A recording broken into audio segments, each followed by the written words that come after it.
We'll go ahead and get started here. 6.0 reconvene open session, procedural business 5:30 p.m. 6.1 call to order. The Board of Trustees are hereby reconvening open session at 5:32 p.m. Now, I hope that we can take the time that we need to take care of the business we need to, but I'm also hoping to get us out at a reasonable hour tonight. So with that, we'll move on to 6.2 roll call. Trustees to identify themselves by first and last name to formally establish a quorum. Jordan Zarate, trustee area 5, Running Springs, Arrowbear Lake, Green Valley Lake. Dan Ridley, area 2. Cindy Gardner, trustee area 3. Scott Pratt, trustee area 4. Dr. William Mellinger, trustee area 1, newest grandfather of a baby born on April 1st.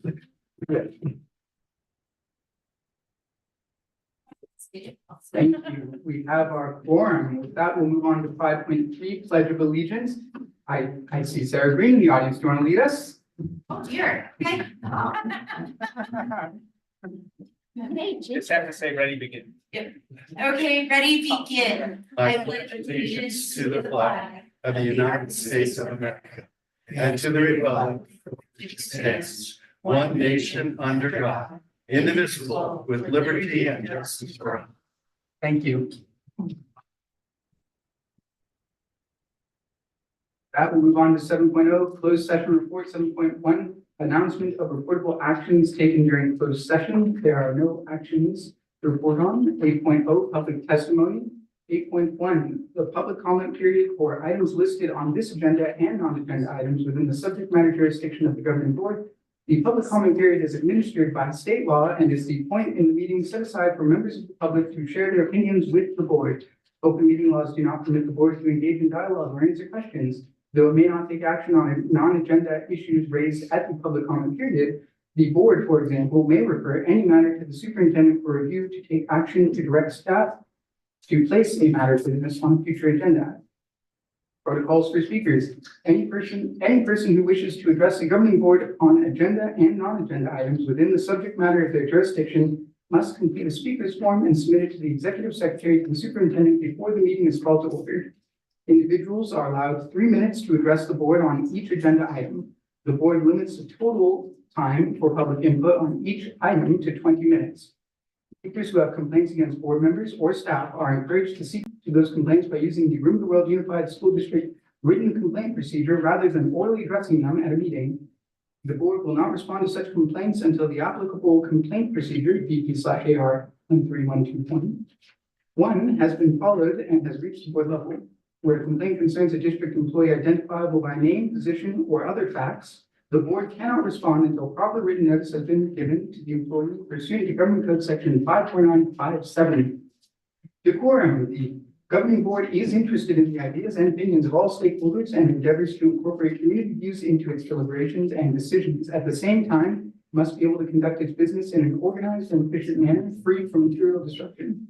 Therefore, in accordance with Board Bylaw 9323 and Government Code Section 54957.9, audience members may not disrupt, disturb, or otherwise impede the orderly conduct of this meeting.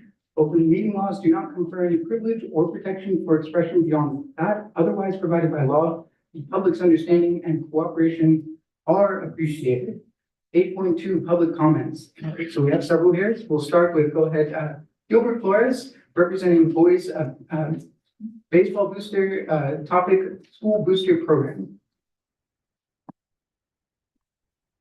Good evening. Thank you very much for the basketball booster program. Press the mic. Oh, I have to press it. There we go. Good evening. I'm here representing the boys basketball booster program. Last meeting I attended and made public comment regarding some concerns about the school-wide booster program that is being pushed by the athletic director and the principal. I had some opportunity to meet with Dr. Zeviano and Shannon Hansen to address some of those concerns. There was a public or question and answer meeting held this week, and there were some more concerns rather than questions answered. I sent that email out. I was assured at both meetings that there would be ample time for those concerns to be addressed, input to be brought in by the community and parents who are involved before the item was going to be placed in front of the board. And I saw that it was an agenda item to be voted upon. I would ask the board, consider tabling the topic so that further concerns can be addressed and worked out. And my other question was to the district was, what is the district's role in adopting the proposed bylaws? At the meeting, I was informed that this is going to be an outside nonprofit entity that is going to be formed by community members. However, those community members had not met, and the bylaws were formed and written by the athletic director and I'm assuming the principal. So is the district forming this outside entity business, or are these community members doing it? When I formed the basketball boosters, we were asked by the coach. I was asked to do it, brought in some parents, and we got started. And it was a pretty quick process, filing with nonprofit with the state of California and so forth. We didn't come to the district or to the board and ask to approve our bylaws or anything like that. So I wanted to get some clarification on who's forming and running the nonprofit. So that's all I have on it. And any other questions or concern, I would be more than happy to meet outside with Dr. Signal again to address these additional concerns that were brought up. Thank you. Thank you. Our next speaker is Xavier Ortiza, representing Jackson. Please. Do I have to press the button again, or? It's on. It's on. Hi, how you doing? My name is Javier Urquiza. I met you folks a couple of weeks ago in regards to an incident I had with my son at the school.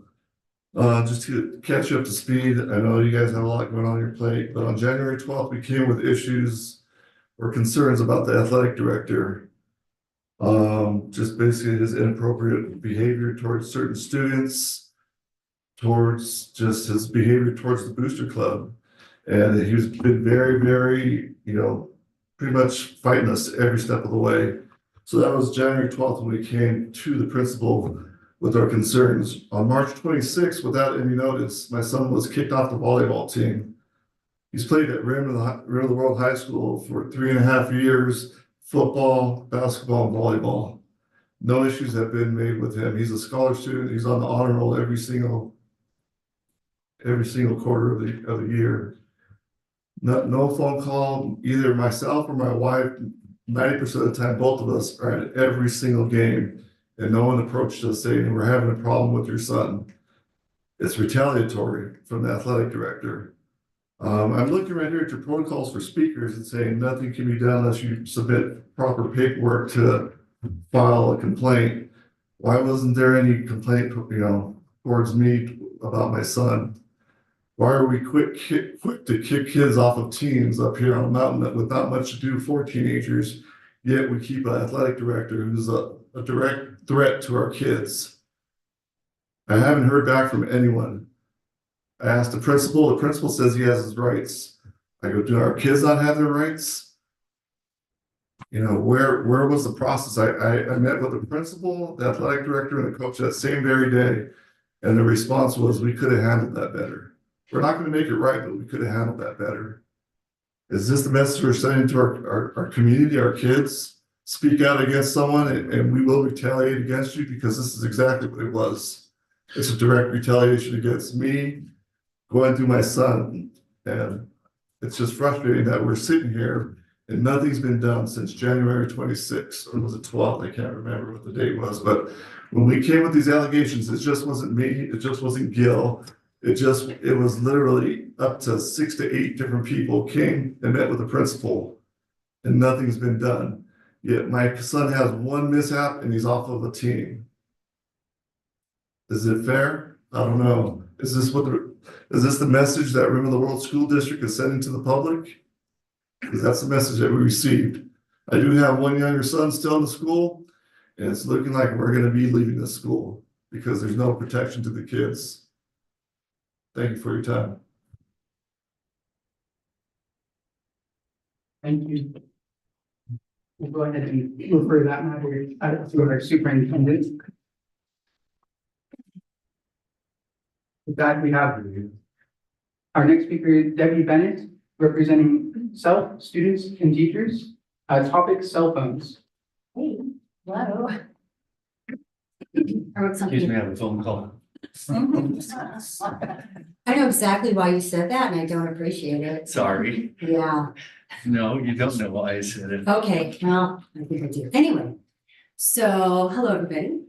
We have a serious threat to our student success, and it's right in front of us every day and in every single classroom.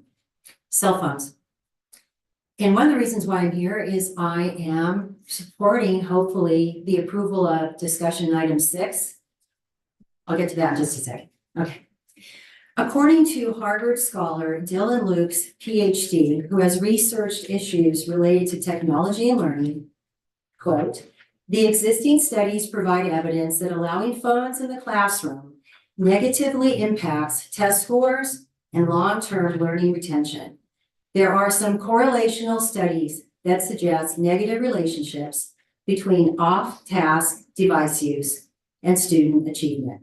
Further, in psychology, research on multitasking generally finds negative effects on learning and task completion, and more generally, research has shown that cell phones distract and negatively impact reaction times, performance, enjoyment of focal tasks, and cognitive capacity. There is general consensus among educators that cell phones have become a distraction for students, have had a negative impact on their learning, a negative impact on their writing skills versus texting skills, and have had an overall negative impact on many students' overall academic achievements, resulting in a higher number of D's and F's. Ideas, I like to be positive. Ideas regarding how to remove the distraction of cell phones in the classrooms. First, and this relates to discussion item number 6, right? A laptop needs to be available for each student in the classroom. Many students forget to bring their laptops to school or bring them, but forget to charge them at home. This circumstance leads to allowing students to use their phones to access online assignments and engage in online research. It is not enough to request that cell phones be left in backpacks during class. The urge for students to have cell phones in their hands is a strong one. The urge is so strong that there are now 12-step programs for electronic device addiction. Consider for a moment that there are now a number of groups offering support to deal with electronic device addiction issues. One example of such an organization is the International Internet Technology Addicts Anonymous Group. It started in 2017. There are currently 100 weekly online meetings with participants logging in from a number of countries around the world and 30 face-to-face meetings around the world. The numbers hail from over 80 countries, and languages spoken may include English, Spanish, German, Russian, French, Dutch, Portuguese, Hebrew, and Polish. We are not alone in this problem. This is so sad. I have a problem. I can't. Oh, can I come back? Can I just finish? I'm sorry, we have a 3-minute rule that we have to adhere to because everyone. Oh, I don't think it's gonna be so fast. You can email us. But yeah, please. if you So don't sad. mind. Okay. You mind. Thank you. Thank you so much.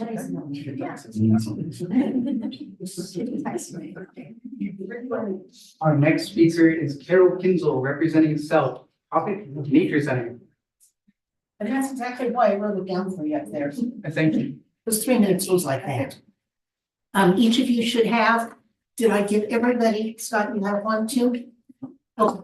This is a little quick thing for you to look at when you have a chance to go online to read all about Dr. Jennifer Alford. I'm speaking regarding the Nature Center, to read about her, to read about the FLOWS program, to read about everything. And so I suggested, might I suggest, the things to click on and what to look at, because there's a plethora of stuff to look at.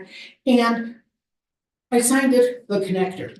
The connector connecting the program, Cal State San Bernardino, to us, to the Nature Center, to everything. Last week was marvelous. Last week, We did the CTE visit that you'll hear about.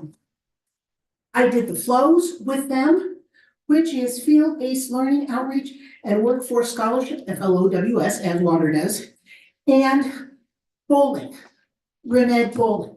It was a marvelous week aimed at our RIM students. Last Friday, I was with the flows. We started in Big Bear. We went to Arrowhead Ridge. We did lima beans. This is Project Wet. Do you guys know about Project Wet? You know Project Wet, Project Wild, Project Learning Tree? These are state projects that hook into environmental ed. And she has the ability to bring it all here to us, to our teachers. I've been using Project Wet and Project Wild for billions of years. It is field learning with the different water and project type environmental ed things going on. We use lima beans to create the flow of water, depending upon what season it was. And the lima beans came down and we had to pass them. Then we did a bar graph with lima beans on a piece of wood. And this is the kind of field learning that you can do out in the field, hence field learning, in a nature center, in a classroom by taking the kids outside. Then you take those lima beans and you make the bar graph. And then you go into the curricular ed program that says fourth graders will learn bar graphs. Kindergartners will learn bar graphs. So you take the outside, you bring it in, you bring the inside, outside. This is what we can do with the nature center. And I have 40 seconds left. We went to Burnt Mill Beach Club. We were going to come here, but then the clouds and the wind and the weather came in. So we did all of our water testing at Burnt Mill Beach Club because you can get down to the water there. It was absolutely wonderful. We had the man with the State Department who is in charge of the Project Wet, the Project Wild. The state guy was here. And we can bring that to us. Thank you. Excellent. 7, 6, 9, 4, 3, 2. Down to the last second. You Thank better believe Karen. it. We'll move on to 8.3, our RIM Teachers Association, our RTA representative and California School Employees Association representative. Do we have a speaker for RTA at this time? Oh, please, Madam President. To be here.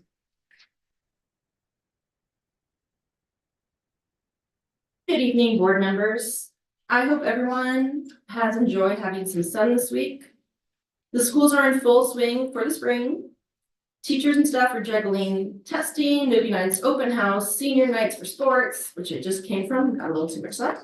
Preparing for AP testing and all the exciting things that happen towards the end of the school year. In fact, tonight is the opening night for the high school spring play clue. Union-wise, RTA negotiating, both negotiating teams have been working long hours on contract language. We look forward to further collaboration and having an updated contract ready for next year. More union business, we do not yet have set plans for our retirement celebration, but we will let you know when we do, as we would like to have you there. A new concern that I have is when people are speaking at board meetings, I know you discourage them from talking about individuals by name, but also when their role can easily identify them.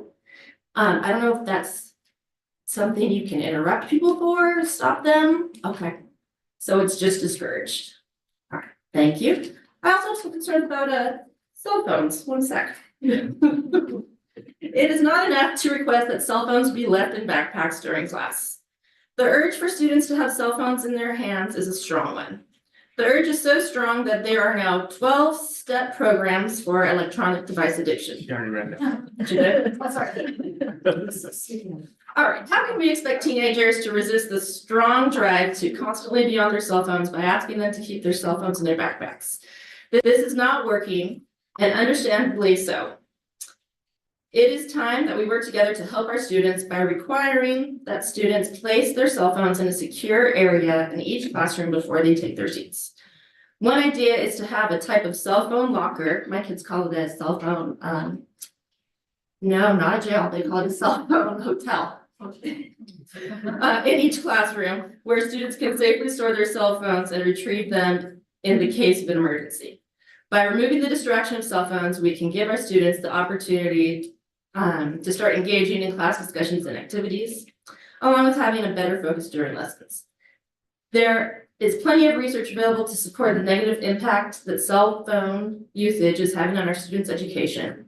The research is also available to support that there are many people around the world who are reaching out for help to deal with the addictive nature of electronic device use. As we navigate our way through the challenges that our students' cell phone usage has on our teaching experience, as well as on their learning experience, I believe that it's in everyone's best interest to take a different approach. An approach to help students deal with the electronic overuse, and remove the distraction by requiring it to be parked in a safe location in the classroom prior to sitting down for class. The other ways aren't working. And this is something that concerns all teachers, not, So, thank you guys. That's all I have, and I hope you have a good evening. Thank you. Amanda, did you do your homework assignment by yourself or did you collaborate? It was a great project. With that, we'll, do we have a CSEA speaker at this time? Please. Madam President.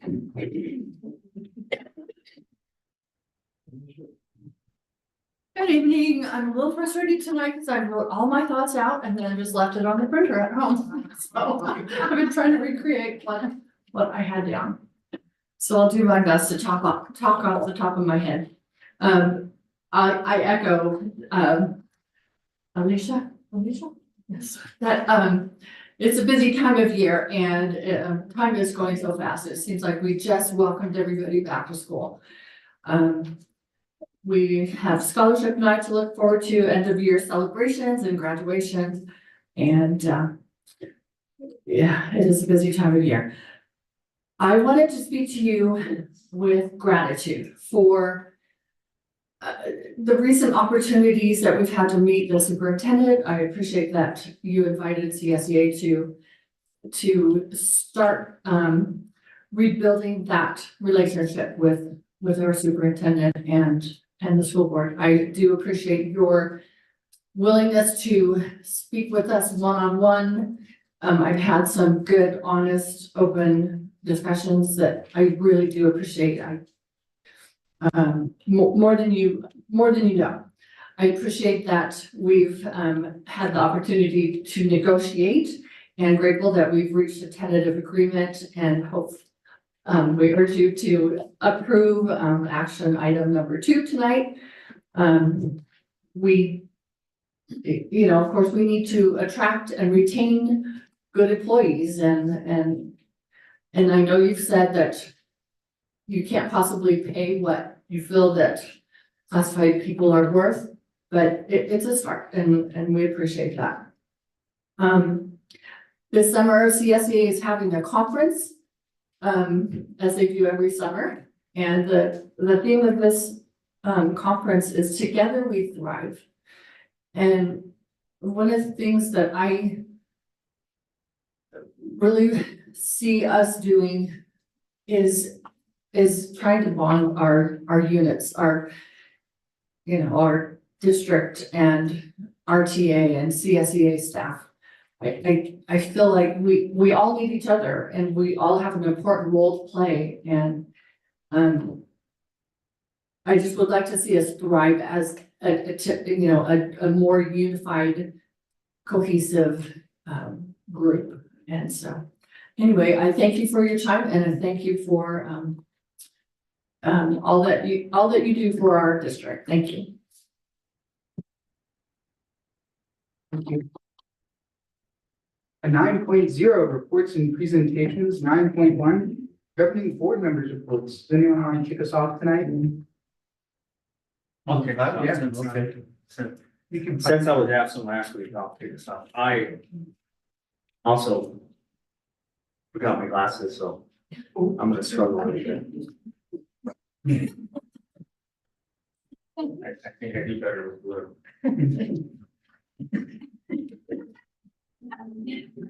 I also want to mention the theater, they are kicking off tonight. I'm hoping to go tomorrow night for a Clue, which would be great. I want to also mention the bond. I'm still, and I think I'll keep continuing to mention the bond. I think we've done a good job. I think people that do give thanks to everything that's gone on with the settlement agreements and things, we're trying to make people whole in this district, and I think that's a positive thing.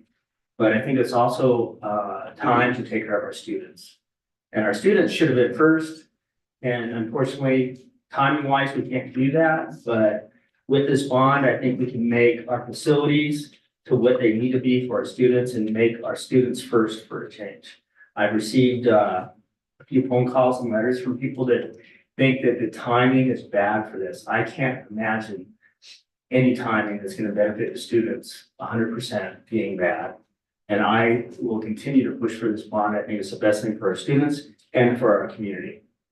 I want to also remind people that it is Teacher Appreciation next week at Sky Park. And Sky Park is offering all teachers to show up any day, and you get entrance into the park free, and anybody that comes with you is 50%. So please take advantage of that. I think they're always very giving to our teachers and do a great job and support that. It's also on the 20th to the 21st. It is also Earth Day there at Sky Park, which actually houses all of the indigenous plants found in the San Bernardino Mountains. You can find them at Sky Park. So I think that's a big benefit. And I'm looking forward to everything coming up at the end of the year here. I think it's exciting, graduation and everything that's going on for the end of the school year with the students. But I would like to encourage everybody that we have testing going on. And I think one of the best things you can do right now is to show up for the testing, do your best, because it's going to support the students, the staff, our community. We're going to get the best results out of this. And I'd like to see everybody get their best effort going forward with the testing. We need that from everybody. Thank you. Thank you, Scott. Looks like Phil is ready. So first, I need to say, yes, Scott, I totally agree with your affirmation of the bond and the need that we have to try to take care of our students. And it is a huge need, and there's no way we're going to be able to take care of those needs without us doing something like a bond. And the other side of it is, I don't think there's ever a good time to try to raise funds, and yet we need to. And so we've got to do what we can to take care of it's not just the students, it's about our whole staff. I'd like to congratulate the choir for their silver trophy at the choir festival in Fullerton College. And especially, I'd also like to congratulate Parker Lawrence for receiving the Outstanding Musician Award. That's exceptional.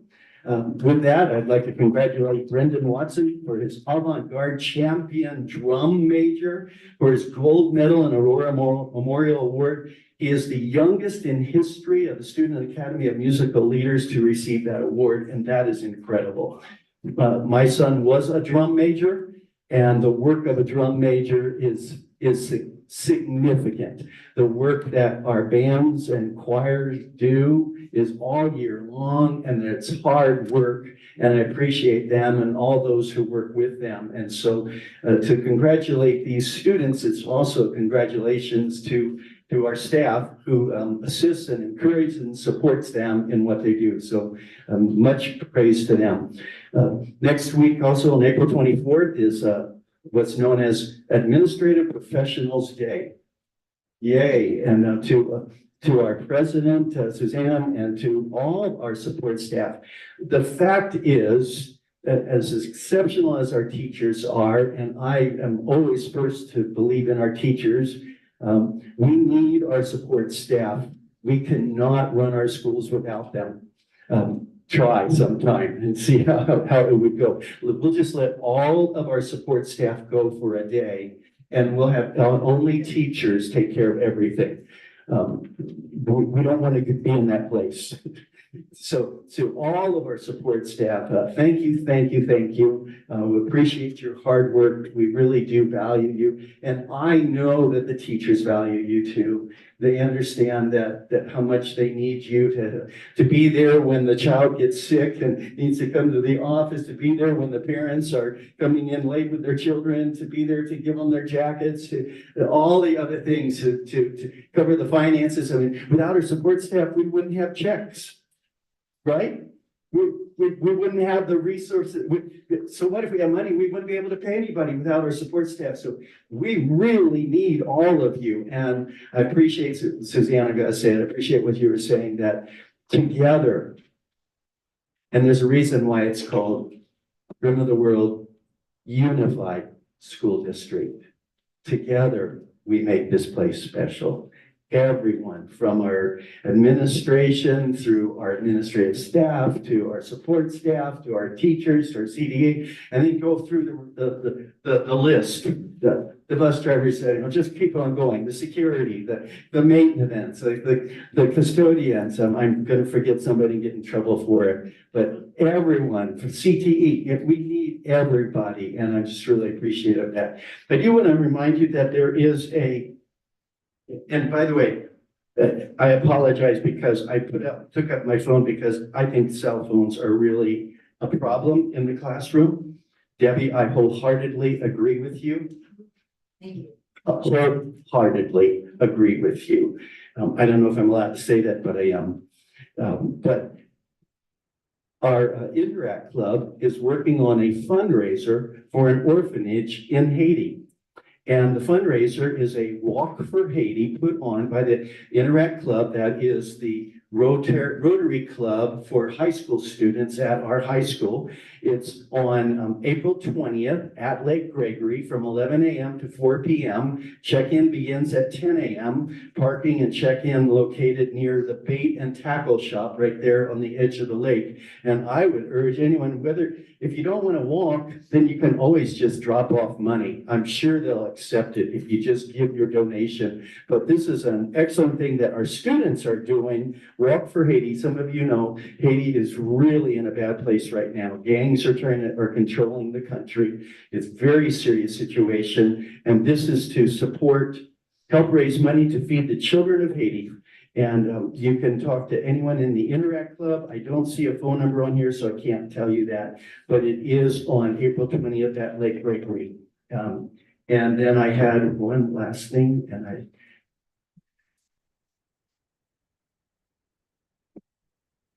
I don't remember what it was, so I'll hand it over to you. Thanks, Bill. Ben, you want to go? Sure. All right. Hello, everyone. I have my list here, so I'll probably be somewhat brief, but I want to mention cell phones. I believe that there's going to be a board policy recommendation that will be coming to us for a district-wide board policy for cell phone usage in our next board meeting. I know it was something I requested at our last board meeting, and we got updates saying that was being worked on. So I'm with you on that. I've heard from a number of folks. I heard from one teacher a story about another teacher during a period having students have their phones out to put a mark every time they got some sort of a notification. And there were hundreds, maybe even thousands in a single class during one period, and just incredible. And we all kind of have a knee-jerk reaction when we get that notification. It takes us out of where we are paying attention, and we've gotten to be so used to these interruptions. It's kind of hard for our attention spans and being able to learn any complex topics or to be able to keep any kind of focus. So hopefully better days are coming in that respect, and support for those in the classroom to be able to have that be a policy to follow. I would urge you that if you want to have any kind of input to be able to communicate that. You've done a good job of communicating it today, but if it is in the making, from what I understand. So just wanted to throw that out. I a couple weeks ago went to BOE for their Southland Sings performance. It was fantastic. Classes put together their own performance that involved script, singing, and dancing. In some cases, there was choreography. And what it really, and they worked with a consultant to help them develop the storyline and to develop the performance. It's so much fun to see the kids play in such a creative way. And unfortunately, I think one of the byproducts of COVID and distance learning is some of our students have lost that ability to have that creativity and that interactive play. I mean, I remember, playing house and playing make-believe, in all sorts of different ways, taking sheets and creating houses, as a child. And I'm concerned that our youth at this point has kind of gotten away from that unstructured play. And so it was very gratifying to see this over at BOE.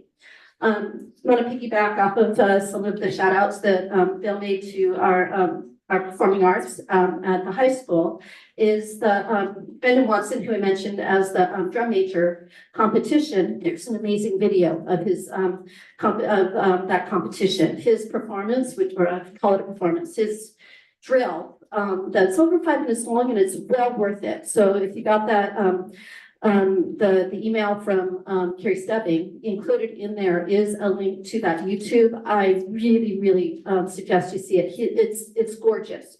And he is talented. And I'm really excited to see over the next couple of years how he develops even further because he's already all that. So wanted to mention that. Also, Crystal Cobb mentioned that Emily Whitaker, one of our high school students, won 4th place nationally in the Johnston photography competition.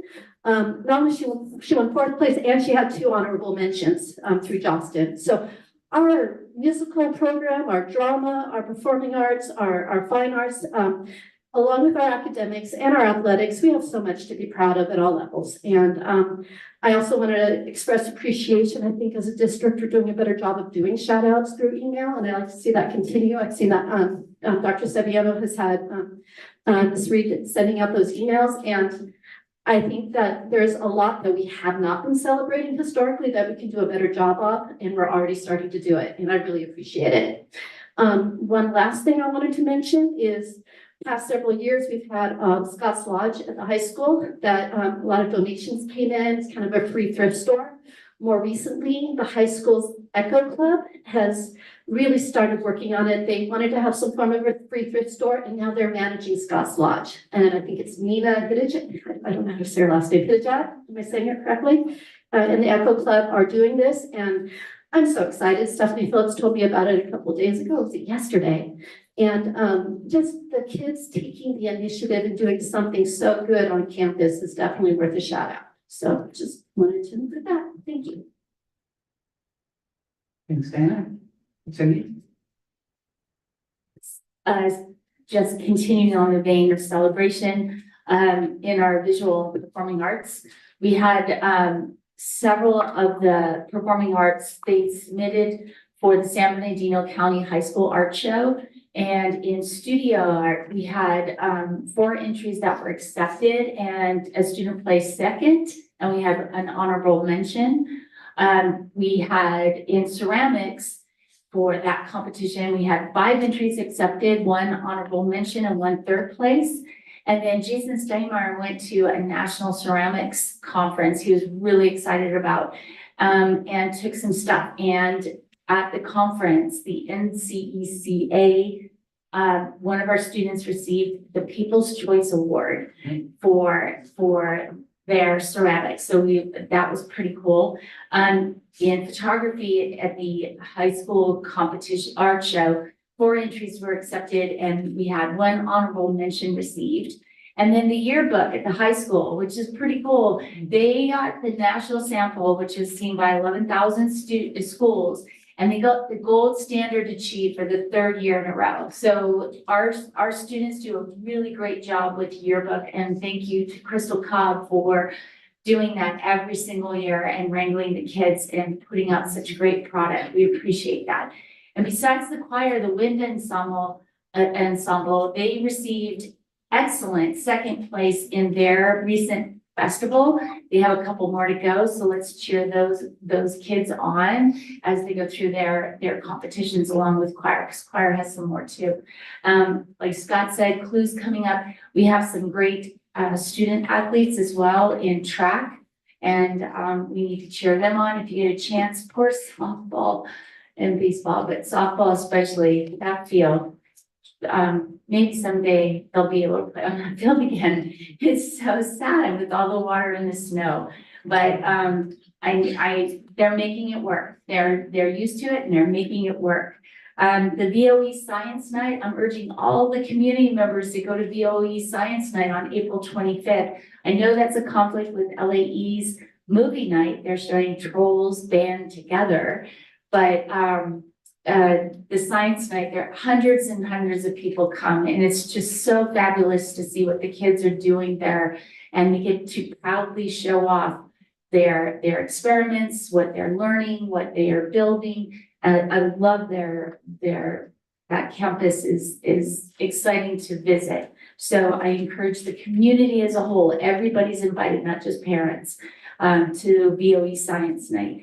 And then teacher appreciation, teacher staff appreciation for PTA kicks off May 6th through the 10th. Yeah, so there's lots of activities being planned for staff at all the different campuses. So they're all cylinders running. I'm really excited about that. I'm part of PTA, but we had a student, for the last couple of years, we've had students win in the PTA Art Reflections program, which is a national art program. They won it district, then they went to state and they won it state, and they have gone to national competition. And we have a student that won state again this year. So I'm just really proud of the quality of work and the quality of teaching that we can be at that level. So I appreciate all the efforts of Morgan Steinmeier, Jason Steinmeier, Crystal Cobb, Carrie, just like snaps. Appreciate all of you guys. Tomorrow I'm going to the legislative committee again. I'm really excited. It's a full day working at CSBA headquarters in Sacramento on bills and taking positions and really having conversation about what the impact of these bills introduced are to the school districts. And I'm really excited. There are 2 other school districts that are on the smaller side. And then there's LA County at the table. So it's really fascinating to listen to all the viewpoints from large school district to smaller school districts. So super excited to be able to bring RIM's story into those conversations, and hopefully, have an impact with what happens. And that's it. What? President? I'm president? No, CSB president. Are you gonna- Okay, I wasn't sure if we should. Okay, so I get asked all the time when I'm at delegate assembly or these places, why are you guys called Rim of the World? They love the name for whatever reason. Rim of the World, that's a cool name. Why? So, well, if you ever come to the mountain, and I'm telling you to come, you will come to the high school and you will see why it's called Rim of the World. Because if you make a wrong turn, you're going into the valley. And so anyways, I was chair of the candidate in a candidate committee, and the gentleman who's the current president of CSBA, he interviewed, and afterwards we hung out a lot, not like that, but we hung out and had, well, bunch of us did. Anyways, and so I was saying, you really need to come to the mountain. It's a great place to visit. It's beautiful. Don't come when the snow's on the roads, but just come up. And so Albert Gonzalez, our current CSBA president, is going to visit on May 1st. And I believe this is the first time the CSBA president has ever come to RIM. And I asked if we could visit RIM High because it is on the rim, and he'll get why we're called Rim of the World. So Dr. Sevillano has created an itinerary that's awesome, that's going to highlight several aspects of our school, including BAPA and CTE. We're going to host lunch, which is going to be provided by our CNS department, which is really cool. So we get to show off the awesome food that they make and talk about our farm to table and fresh produce.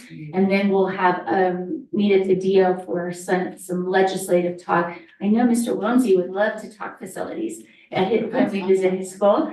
And As such, our CSBA Pacer, who's sort of like our liaison with CSBA, she is also going to be coming, Jonita Moore, which is exciting. So she'll be able to know our district and see when we have conversations, why mountain communities like ours are different than, especially in regards to transportation and so many different things, those electronic buses. That's my big pet peeve right now. So I'm excited about having this opportunity and showcasing our district and showcasing our students who, as you've heard, are doing amazing things. Thank you. I wasn't sure I was supposed to say anything. I got caught on the spot. I got curious. Well, I will just, I asked Cindy if she was going to talk about that because I want to give her a very large shout out that this is, I do believe as well, this the first time a California School Board Association president has ever visited our school district. It's important because this is the largest a conglomeration of, school boards in the state. So to have the president visit our district, I think is wonderful. And I think I think Cindy deserves some recognition for making that connection. And also a very large shout out to Dr. Sevillano for, being, accepting and jumping in on it, creating that itinerary and really leading the charge to host our CSBA president. So I think it's really exciting news because it will give us a lot more advocacy leverage and elevate the issues that we face in small districts. So I want to also, in a different note, thank everyone who came out to speak during public comments. I really appreciate folks taking that time to come out here. I know it's not fun to come to board meetings, but I really appreciate that, everyone making their voices heard. But know that you don't have to just wait for a board meeting. You could also email us and we're happy to connect with you and talk. And Ms. Bennett, if you don't mind, I will be emailing you because I'm really interested in hearing the rest of that. The 3 minutes are not your only opportunity here to talk with us. And other notes, because I know we've all been talking for a little while, I'll highlight on the legislative front, SB 1429, the piece of legislation that Room of the World Unified has worked with our state senator, Senator Ochoa on, and has been asked to sponsor, which we have, passed the Senate, I believe last week. So it passed unanimously. It's very exciting. It is now in the Assembly. And just a refresher, SB 1429 amends education code to include snowstorms as acceptable reasons to submit for reimbursement when attendance is lower than normal. Almost all other disasters are listed in that ed code, but snowstorms are not. As a result of the snowstorms that happened last March, our senator saw the reports, read through them, reached out to us and worked with us to say, what can we do to help? So that was one of the pieces in that area. So it's very exciting to see that piece of legislation moving forward and we'll see where it goes from there. So I'll end it there, but thank you. And with that, we'll move on to 9.2, our superintendent report, Dr. Paul Sevillano. Good evening, everybody. How's everyone doing tonight? Okay, good. I'll be brief. I'm including some meet and greet meetings with all employee groups. My last group is to meet with the ELOP program on Monday. And then I have met with all classified and certificated employees. The purpose of these meetings is to listen to employees on how the district can not only meet employee needs, but enhance two-way communication. My observations during these meetings is our district has the most talented and caring classified and certificated staff who are committed to serving students. And I'm very impressed. We as a district will need to continue to increase two-way communication to support all employees. Why is this important? Who's going to ask why? Supposed to be interactive. Why? That didn't go well. Okay. Well, the research says when employees have two-way communication with their employer, organizations thrive. This includes school districts that create two-way communication and can have a positive impact, not only on staff, but also on students. The district-wide benefits are many for staff and students when we have that two-way communication. It includes enhancing the district-wide culture of supporting each other, raising each other up, as well as raising student achievement. And so there are lots of benefits to listening and working with employees. The district's going to compile a list of these recommendations and put the specific actions around these recommendations from employees. And we'll communicate, our progress on how to address these issues and hopefully reach some agreement on ones that have been longstanding in the district. To end this on a positive note, if that wasn't positive, this is positive. I also want to share my attendance at the UCLA Gala. And it was on April 7th and was sponsored by the RIM of the World Education Foundation. And the community fundraising efforts to support student scholarships was very impressive. We have an incredible community who is supporting our youth, and that's really impressive. I would like to say a special thank you to the RIM Education board members for putting on that event. Although I was at UCLA and I'm a USC grad, so I got hissed at a little bit there. And I also want to really acknowledge the work of the community to support our students. And that's the end of my report. Thank you. Thank you, Dr. Sevillano, for that interactive report. 9.3 student representative report. Diane Zhang, River World High School. Well then, before you start, Diane, since we mentioned UCLA, please tell everybody where you decided to go to college. Everyone, I've committed to UCLA.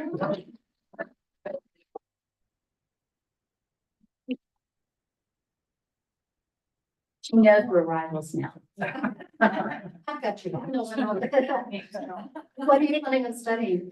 I'm planning on studying business economics. Oh, fantastic. All right, I guess moving on to the April school reports. Starting off with the elementary schools.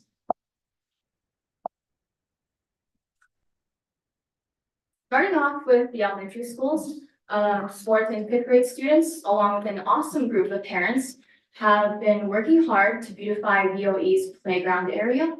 They are painting sensory games and activities on our blacktop for all students to enjoy. VOE Science Night will be held next Thursday, April 25th from 4:30 to 6:30 p.m. Bring the whole family to enjoy learning about insects, magnets, plants, non-Newtonian fluids, sensory items, animals, pollinators, paper helicopters, and more. There will be hands-on fun, games, and food. Also, LAE has begun a friendship club every Monday where students can get together to play board games, read, and do crafts. This idea is similar to a buddy bench where scholars can make new friends.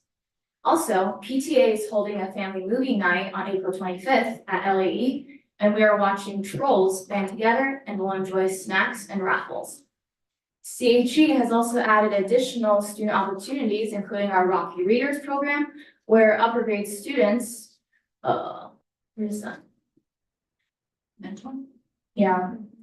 Sorry, everyone. My computer didn't update yet, so I don't have the full slide. Okay, I got it back. All right.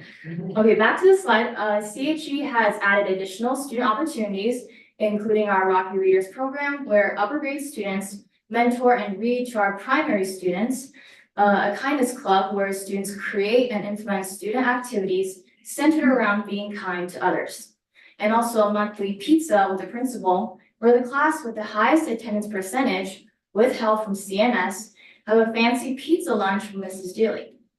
CHE students also enjoyed the Prismatic Magic Laser Mania assembly put on by our fabulous PTA.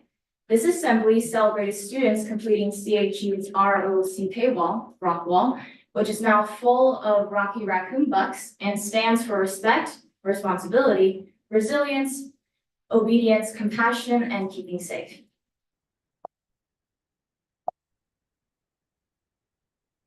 Moving on to Mary Putnam Pang Intermediate, 3 NPH 6th grade students were honored at last night's RIMS Avid Write-Off ceremony at the California Theater of the Performing Arts. Congratulations. NPH is also hosting its annual Steps to Success Family Engagement event at NPH on Tuesday, April 23rd. Come and play some informative cast bingo. NPH is ready for student elections, and we are proud of all the candidates and future leaders. NPH admin is wrapping up its visits to the elementary schools to inform incoming fifth graders of all the wonderful elective opportunities at NPH. We want to thank the elementary school students, staff, teachers, and admin for your kindness and hospitality. We are having a wonderful experience on your campus and meeting your students. Next up is Mountain High School. MHS students and staff attended Crafton Hills Senior Days on Friday, April 12th. It was a huge hit. The career class, hosted by Rotary members Mr. and Mrs. Westervelt, concluded last week with Rotarians across the mountain helping host mock interviews. Thank you all, you made a difference. 10 students were recognized in the credit check celebration yesterday for earning 10 or more credits. 3 students were recognized in the celebration yesterday as part of the MHS PBIS program, SOAR. Next up is RIM Virtual Academy. RVA has 26 seniors and anticipate a 100% graduation rate. TASP has started with 11th grade this week. Middle school and elementary students will test the following weeks, concluding with a makeup week the first week of May. RVA IEPs have been distributed to case carriers across the district. An Edgenuity training was held for the new case carriers this afternoon. RVA students participated in scholarships. And in addition, some teachers attended the CUE conference and learned about the future of AI in education, as well as more tech tools. And last but not least, RIM High School. State testing has begun. We will be CAS testing over the next 2 weeks, followed by AP testing. Our juniors look to beat Big Bear again this year. Last Wednesday, our Visual and Performing Arts Department hosted a community art festival. The evening was packed with activities connecting our students and families with the arts. There were acting workshops, clay throwing, painting, photography, and so much more. Our spring production, Clue, begins tonight.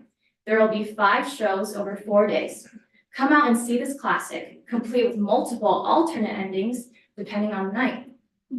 Spring sports are coming to a close. In true RIM style, weather was a battle, but our volleyball, tennis, golf, baseball, and softball teams all competed well,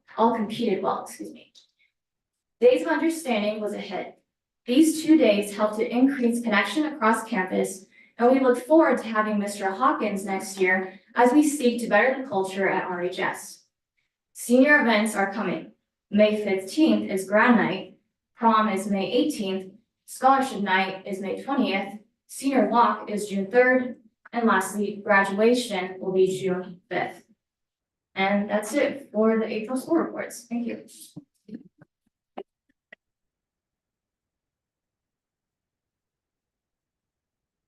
Thank you very much.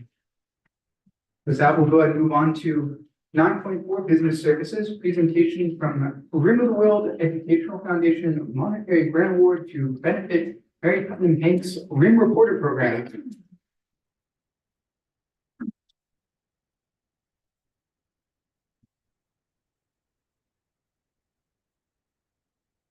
I'd like to welcome Rim Ed Foundation for presenting checks today. Thank you, thank you. I want to, Okay, press that. I want to introduce Sarah Green, Carol, Kenzel, and Mary Justine Layton, who is the chairperson for the CTE/ROP program. So I have a little thing here that I'd like to read. The Rim of the World Educational Foundation was formed in 1983 to raise funds for programs and services in the Rim of the World School District. A group of educators and community leaders volunteered to serve as the board of directors for this new nonprofit organization, which was incorporated in 1987, as a non-political, nonprofit 501c3. Over the past 41 years, the foundation, all volunteer board members have assisted in meeting the challenges of the Rim of the World School District by raising annual donations for AVIC, individual student scholarships, partnership with schools, and tonight, the CTE/ROP program. Just since 2020, our foundation has donated over $675,000 to programs at Rim of the World School. Tonight's donation of $5,000 will be used to fund the purchase of cameras and other audio-visual equipment for the Rim Reporter program at MPH. We're very happy to do this. Very happy to do this.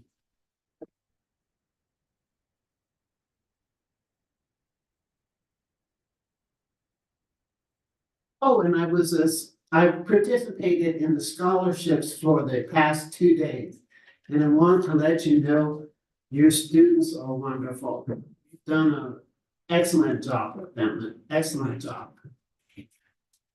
And we have a fundraising event coming up in May on the ninth Sunday, the 19th, Caribbean Nights. I think it's a gala. So if you can attend, we have a brochure here and you can scan that little thing and get yourself, you can tell that stuff's maybe for me. Way after me. And you can scan that and register and make a donation if you would like to. Thank you very much. Yeah, nice. You don't have to feel like you have a rivalry. It'll be at the Lake Arrowhead Resort and Spa, so we hope you all join us. Neutral. We're going neutral. Mr. Gomes, This is the calm down. poster that she was referred to. The little thingy in the bottom right. This is the poster, folks, that she's referred to. This little thing in the corner. The little thing. Mary Justine, don't you? Give you some nuggets. Don't we let you in it? No. So. No. You're a fair person. No. Don't put that there.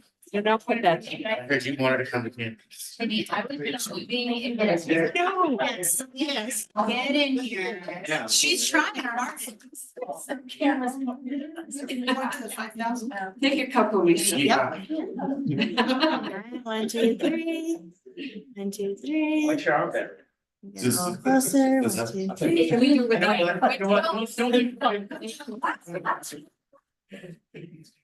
You're gonna love all of them. Especially the flags. Yes. Yeah.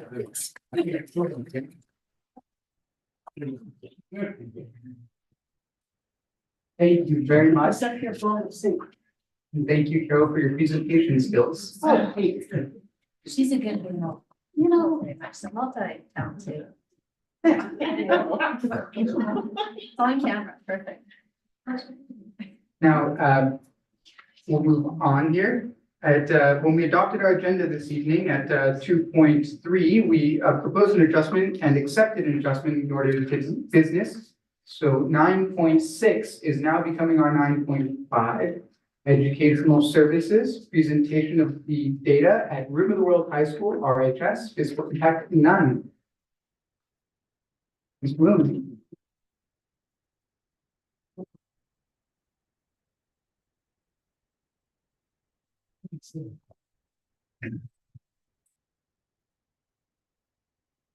Good evening, everybody.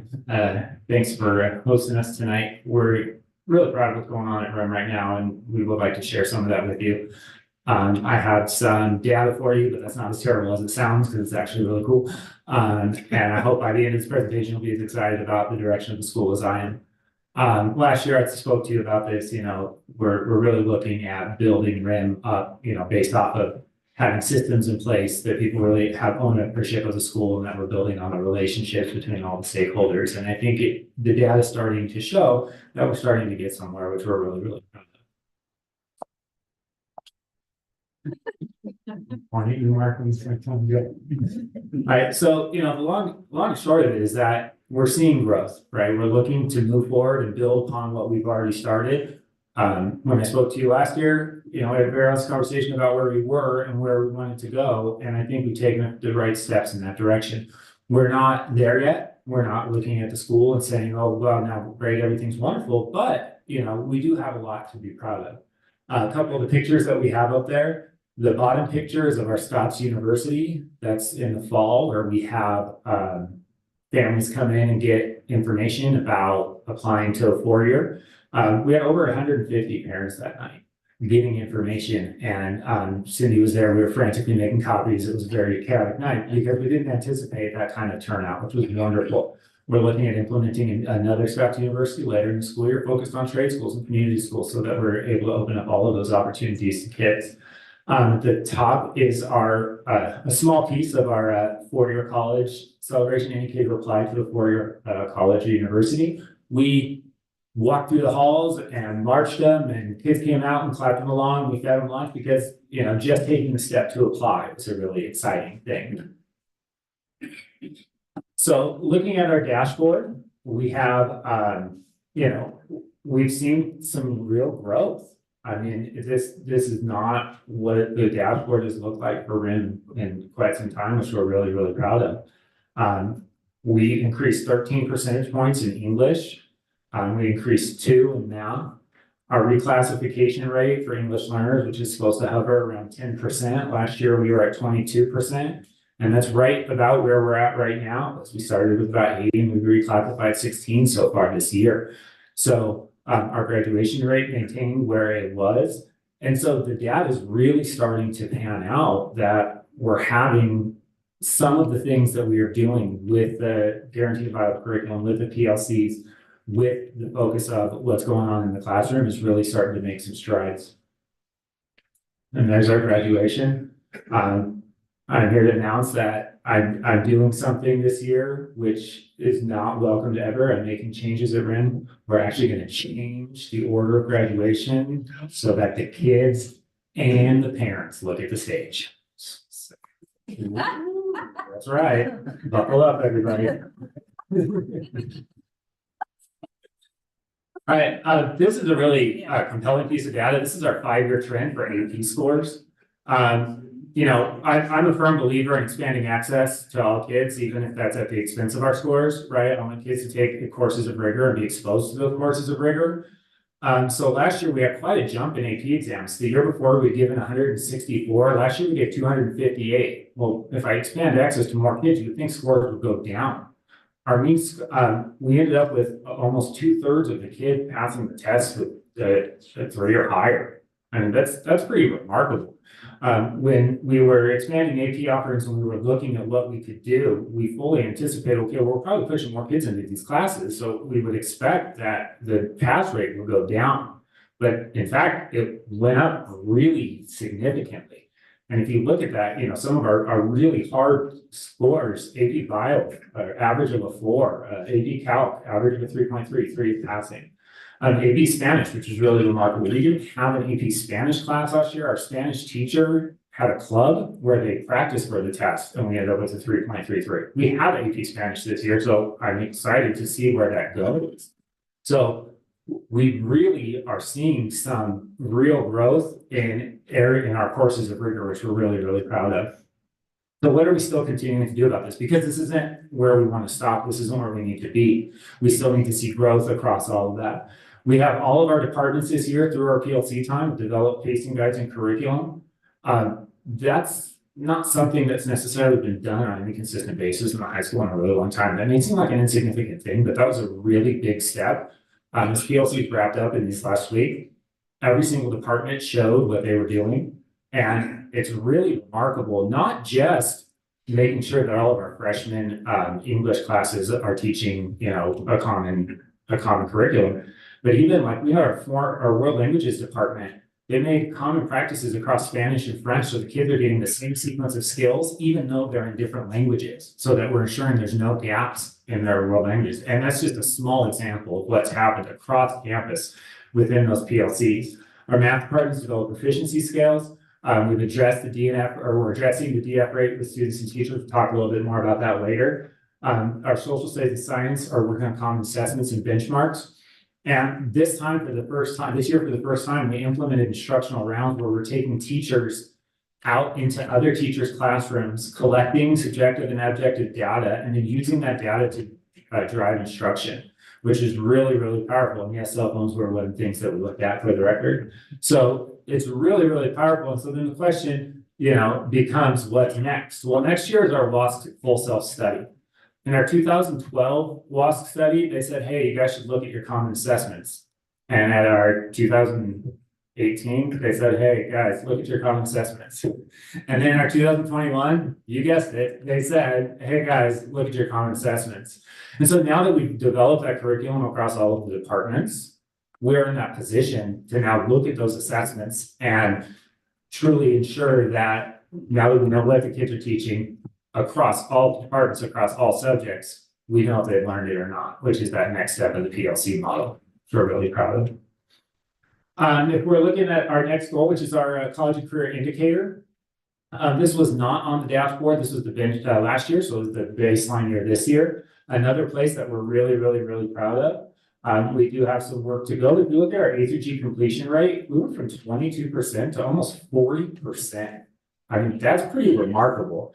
That came from not only looking at kids' 4-year plans and ensuring that we have all 9th graders starting on an A through G track, because even if they don't want to go to a 4-year, we cast as wide a net as possible. That's also ensuring that all of our courses are A through G approved. That's also ensuring anytime we have a new offering that we've done that legwork, and it's ensuring that we have all of the steps to ensure students are ready for their next step. If you look at our CTE, which I won't take too much of Stephanie's thunder here, we are at a school of roughly about 850 right now. We have about 500 kids last year were in a CTE course, and of those, that was 675 enrollments because kids take multiple courses. And if you look at our pathway completers, that increased significantly as well. So all of these things are pointing to the fact that we're starting to see some growth. So things that we're doing right now is that we've launched our MTSS teams to try to get that intervention to kids sooner. With Mr. Keeney, who's our master of acronyms and catchy sayings, came up with PACT, which, stick with me here. That's parent, admin, counselor, teacher. See what he did there, right? Any kids that we need before an SST that we can intervene a little bit sooner. We've brought back after school tutoring. I talked about all of our 9th graders starting on an A through G track, and we're starting to put that focus on those college and career indicators and what does it mean for a kid to be ready for college, right? Not just A through G. Let's talk about CTE pathway completion, seal by literacy, all of those different components, AP courses that can get a kid to be considered college or career ready. That's what we're looking for, which we're really trying to put a focus on that as well. We look at our climate and culture, another piece of data we're really excited about. Our suspension rate dropped from 7.4 to 4.9%. I mean, that's pretty significant. That's, well below pre-COVID levels. And then we are still struggling with our chronically absent students. We are seeing growth, but not as much as that we would like to. As far as climate and culture, we have almost a third of our students involved in athletics. We have 55 students that are in our drawing programs in one way or another that we're looking forward to expand. We have over 23 clubs with over 400 students, and multiple dozen students in at least one of our bands. And you guys just talked about other accomplishments, so I don't need to do that. So what are we doing about this? We're looking across campus, looking for those common practices as far as making sure the same thing happens in all the rooms that everyone's on board with. So it'll certainly be a part of it. We're blessed to have that Sam Monroe grant come through. We were able to get a whole bunch of PAC upgrades. We've started the PACT meetings. We're implementing student groups through Mountain Counseling and Run Family Services, as well as having the Wellness Center open. So that's an extra layer of social and emotional support that we added, as well as looking at expanding our VAPA programs through that Prop 28 funding. There's really an opportunity for some great things. As far as parent community involvement, what we have is we're trying to combine events to attract attendance. We've noticed that if we put things in multiple nights, if I have a volleyball game and an art festival and a whole bunch of different things going on, not only do we get the parents that are coming out, but we get parents in groups and seeing things in parts of campus that they don't normally see, which we're really excited about. We have strong partnerships across the campus, and we do have relatively high attendance at sporting games. So what are we trying to do? We're trying to we have a new parent center that we were able to add to our college and career center.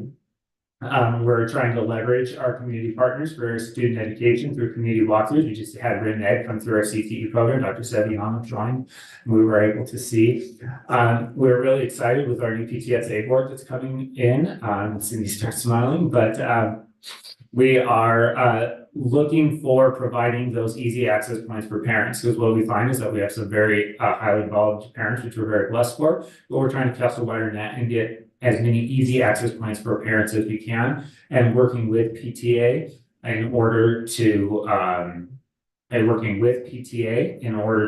have them enhance the programs that we already have, whether it be Scott University, whether it be homecoming, whether those events that we already draw parents to. And so now we can provide those easy access points to parents and hopefully get them in. And that is our hope with the multi-sport piece of the code as well. So with that, that's our presentation. We're really proud of how it's going. And if there's any questions, I'll be more than happy to accommodate these. So I wanted to ask, going back to one of your first slides in terms of the AP test, just want to make a clarification. There was, it was like 60-some% as far as the number of students who passed the test, or was that the number of percentage of tests that had a 3 or higher? Well, same thing. 3 is a passing score. Understood, but Yeah. if a student took multiple tests, was that counted once or for? Oh, I understand. That was number of tests. So of all the tests taken, 2/3. That's even higher, okay. Yeah, were at 3 or higher. Yeah. Just congratulations. Your staff and students, and especially you and your administrative team have really done a phenomenal job. So thank you. Thank you. Just a comment, it's good to see all these things going up, and it's obviously in effect, like Dan just said, of your staff, but it's really your leadership too, you and Brian together. So thank you so much. So enough of me and the boring numbers. You'll get the fun stuff with Stephanie now with our CTE program in the next day.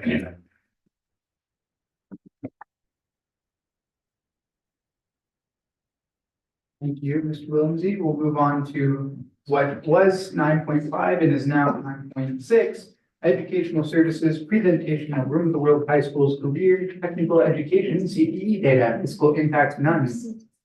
Skills.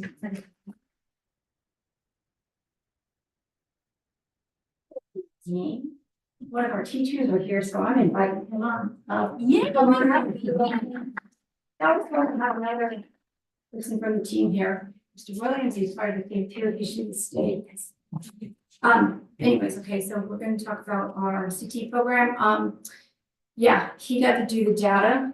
Data is usually in my presentation. Now we get to a lot of pictures that are worth 1,000 words. And seeing it is important. So if there's something we need to add and I forget, speak up. Okay, we're ready. So career technical education. Here we go. You go to the next one. Oh, do I do this? Oh. I'm sorry, Margaret, I thought it was very technical. Here we go. Sure. We're gonna, as you can see, lots of pictures. We're gonna start with our auto technology program. It's been at Rim High School for decades.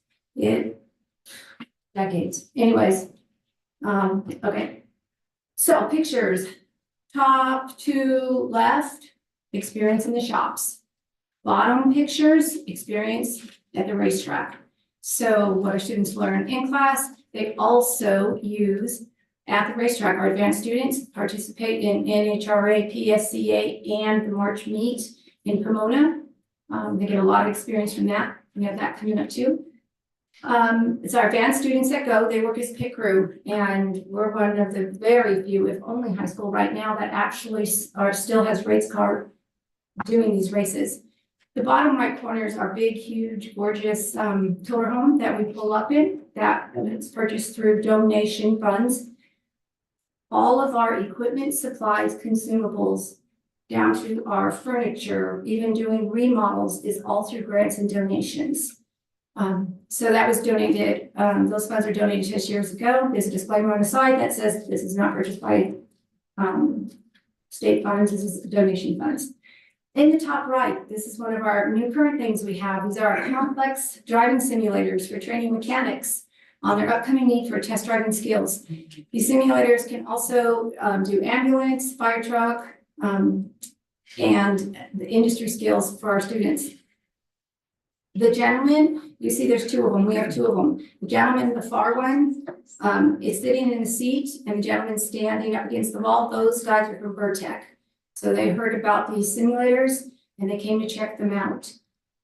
About a month after they were there, I got a phone call from Anthem Services. And I said, what's Anthem Services? They said, we're Vertec's competitor. We hear about your driving simulators. They reached out to the company that we purchased ours from.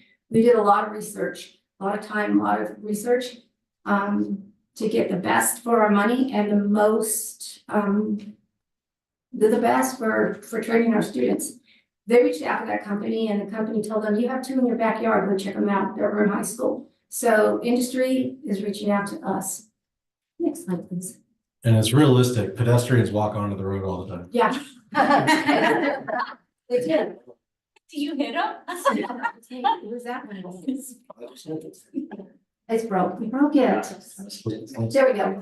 One of the other things that we do with not only our auto program, but with our graphic design and our welding, we take our students to the National Hot Rod Association Career Fair.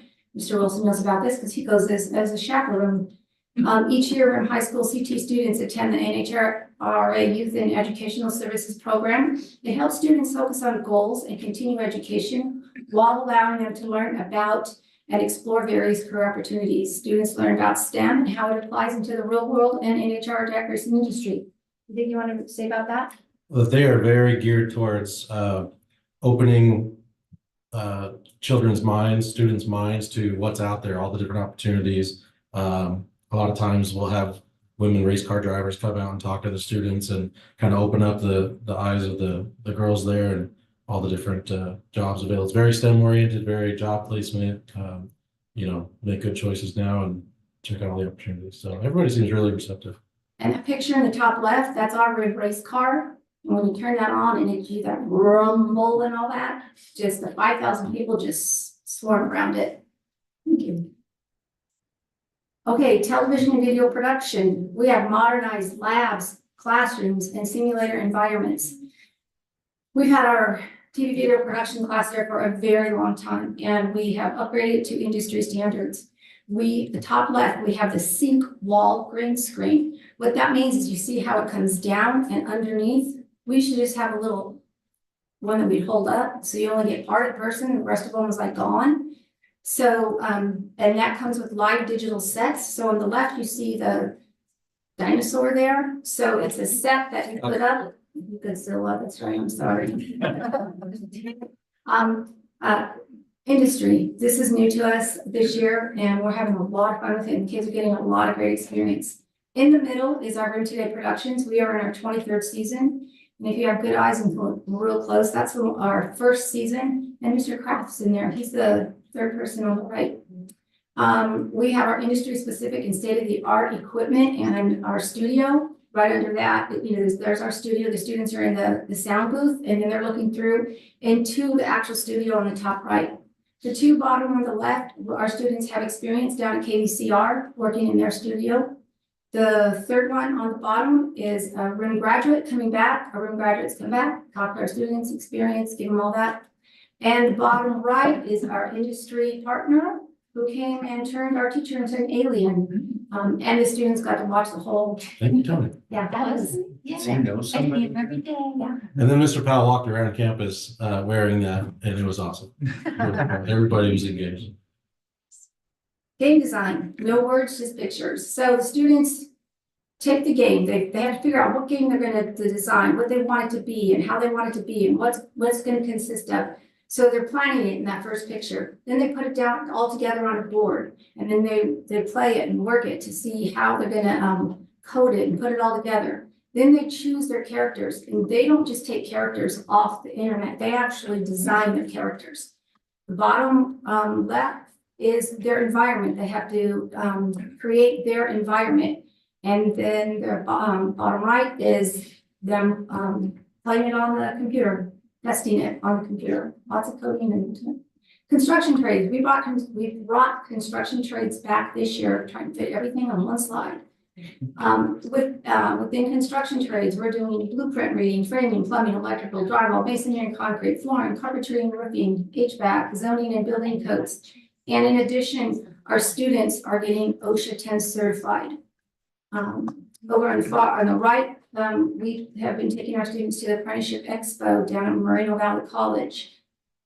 They get to interact with unions, colleges, trade schools, workforce development, and apprenticeship programs. Right under that, the young man doing the masonry work, he went with us last year. And the pipe fitter union, he talked to them there. He was really interested. He signed up. They took him in after high school. And he's been working with them. They trained him. This is costing nothing. And he started out making $32 an hour. And he's loving what he does. So it's a great experience. And he told us, keep this field trip. This is really important. Oops. Hold on. Skipping that was low. He had 3 slides for me. I had to condense it down to 1. Sorry. I know. So to keep up with industry standards and experience, grant funds have been used to purchase state-of-the-art equipment that becomes fully integrated into the curriculum. You can see his equipment. You can see the students working on projects. Go ahead, take it away. Yeah, so I'd just like to point out our shops. We only, they're small but mighty. We do a lot of stuff, and hopefully these pictures are kind of showing that. One of our shirts over here, the VOE Hawks, is being worn. There's me and a couple students printing that shirt right there. A couple students helping with decals on the transportation vans.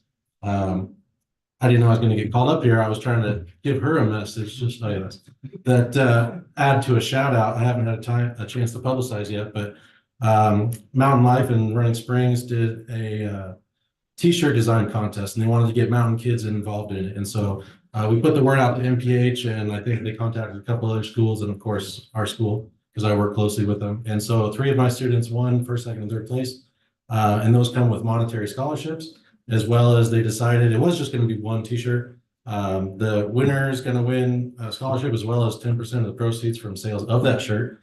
And they liked second place so well that they're turning that into a sticker. Also going to give that student 10% of proceeds. Third place is we're going to turn that into something too. So really we're kind of all over the place, a lot of good opportunities. And hopefully you're getting a little semblance of that. And a lot of you have come through the shops, and hopefully you see that we're just really trying hard to give students opportunities and experiences of what's out there. We're small up here, but there's a lot. Small and mighty. And the t-shirt and the little rim desk thing is a product of his program. Yeah, so students print those shirts and they go in the student store, and then we're working with my laser engraver a little bit. And so we decided to test out some of the materials. That's how you got those little placards. Thank you. And on the bottom, it even says it's a product of our CTU program. These field trips are our emergency medical responder students, MedCorps, and fire technology students. So our Crafton Hills College field trip, fire, EMR, and MedCorps students tour the fire and EMS facilities, paramedic academy training center, respiratory therapy, and radiology programs, classrooms and training centers. It was a great field trip. Again, that partnership is being built back again with Crafton Hills College. And even looking to work towards articulation agreements with them. The San Bernardino County Fire Department Training Center, they invite us every year, and it's an amazing experience for the students. They get to view live fire demonstrations, forcible entry demonstrations, vertical ventilation, victim recovery, CPR, loading patients into the ambulance. Fire response students are given, this is what's awesome as well. Students get an explanation of job opportunities with San Bernardino County Fire Department by the assistant chief and 2 division chiefs. And the firefighter trainees address the students in regards to their story and how they came to be the San Bernardino County firefighter, and inform them of the different careers and how to get there. Our MedCorps, emergency medical responder, and fire technology, same students. They get first aid and CPR certification, trained and certified. And that's our environment that they work and train in. That's our training center, which is got the hospital room, that's all medical equipment, and the ambulance simulator. This is what our CTE welding shop used to look like. This shop was built back in the 1960s, right? Yeah. This is what our welding shop looks like now. Through the grant funds, everything that happened in here, from the electrical to the plumbing to the painting, equipment, was all through grants and donations. So there were some things that the grants could not pay for, but we used our donation funds from Ms. Mayor's donations to make this an environment that our students are just in awe of, as we are too. So naturally, Jim and his guys had to do a lot of the, all the stuff that gets drilled to the walls and all that. But then when everything came in, you can see in the middle picture there, everything came in crates. So Mr. Farrar, the teacher, and the students took the empty shop and built the welding shop back. It makes me emotional because they had such pride in it. In the bottom right corner is our virtual reality machines. So the students have those goggles on and they're doing the virtual reality, learning welding. There's a screen that they can watch to get their status of how they're doing, and it becomes a competition. So we're saving money with that because we're not wasting a lot of consumables, but students are learning at the same time technology that it's in their face, literally, constantly. They learn faster being able to use those virtual things because, you do that a few times, you kind of actually know what you're going to see and how it's going to feel and how to hold things. It saves a lot of time and takes a lot of stress away. A lot of students are, not sure what's going to happen. They're going to catch on fire. So I think our teachers talked about the confidence level has risen from having that. Too. Have any more slides? I didn't put at the end because that would take up one of the slides. Okay, thank you.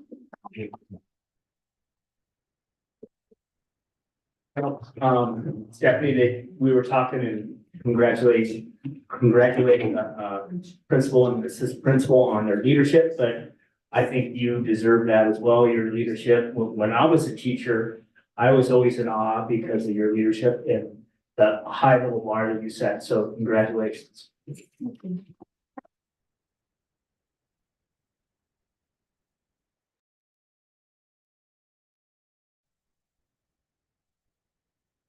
Go ahead and move on to 9.7 business services, update of budget and enrollment report by Jenny Haberlin, chief business official. Let's take the money away where budget goes in. Must reusable. You wipe it off, but the money's still yours. Actually, I think it's theirs. That's how it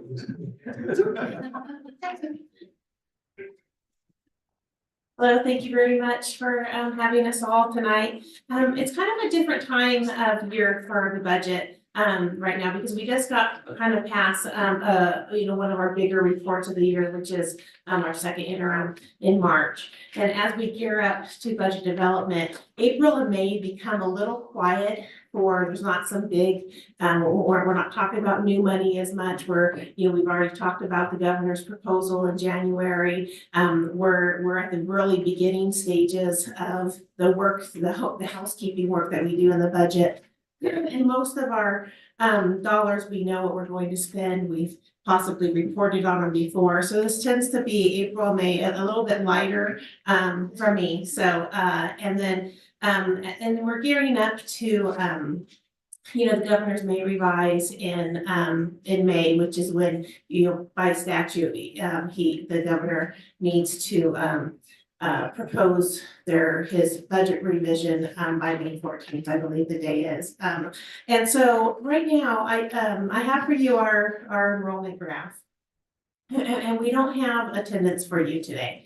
We are working, as you know, we've reported, some of our mid-year audit visits that we have.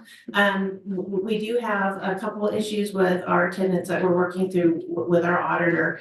And so it's going to take my staff a little bit of time to kind of rework those numbers and get an accurate where we are today with attendance. And it was just on some with our short-term independent study and what forms we're using, and whether or not they are in compliance with some of the new ed code. So we're working through that right now.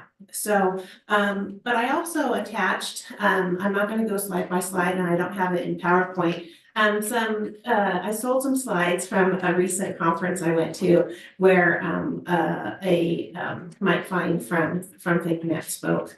And he always brings a lot of good information to the county offices. And just some information verbally, we've talked about it before, in different committee meetings, perhaps in an update. But I sold some of his slides because I think that they're relevant on what we're talking about as we gear up towards budget development and our outlook for next year, which is still kind of the question of the day on what will the 24-25 budget be like, and what will be encompassed in the May revise, and what does REM and 1,000 other school districts and a lot of other sectors in the economy too, to look forward to with the state of the state, really, as far as fiscally. So right now, we have had 8 complete months of school attendance months. And we currently have 2,850 students district-wide. We're slightly lower than last year, but it really has relatively been the same, within the same number all year long. So we do want to see what a post-COVID ADA and enrollment trend would be like. Will we see historically what the state's anticipating for a modest decline, about 2% a year in TK 12 enrollment, and that's largely due to birth rates. And then what will that, different school districts will have, some will be higher, some will be lower, some may have a 2% decline, some may have a 10% decline. So we're, seeing what we don't really have a trend right now, where REM for 20 years was pretty much, it had a trend. We didn't like the trend, but it was pretty easy to project enrollment for the future up until COVID. So we're kind of still waiting to see what happens, because that does impact number one, our biggest funding source, which is local control funding, our allocations on ADA, but also we have to staff based on enrollment. And so it makes it a little bit difficult if, the trends aren't as reliable year over year, so being able to staff properly. So like I mentioned, our ADA, we're currently under review. We're working through some of those items that we'll report, our next budget meeting, our next budget presentation. And then we'll be able to, that number, we'll need that so I can start projecting our revenue for next year, and anticipate also what ADA to kind of close the books on when we start closing our finances over the summer. So we will be wrapping up this year. Sites are busy spending the money. My staff is working with a lot of site secretaries and principals on remaining funds, and making sure the purchases all get in by the due date, because we do need to, current year dollars, we do need to receive the goods by June 30th to count them in this fiscal year. With some grants that are expiring, it's even more important, because we have to use those monies and actually have received some of the goods or have performed some of the services. We are, like I've mentioned, the governor's May budget revision is due on May 14th. Typically, we could see it a couple days earlier. That's not unusual. And the conferences are starting the following week, over the 2 weeks following that. I know several of us are already registering for conferences to kind of digest what the proposal will be. There's a lot of rumors out there on kind of how the legislators will address the state's budget deficit. And so as they tackle that, what does that mean for a K-12 school and a K-12 public school who also has to have multi-year projections? So just pushing something off to the following year really doesn't do a school district any good, because we still have to at least have a 3-year budget. So if we don't have a cut in 24-25, but it's all going to come in 25-26. We still have to recognize that that didn't help the school district at all.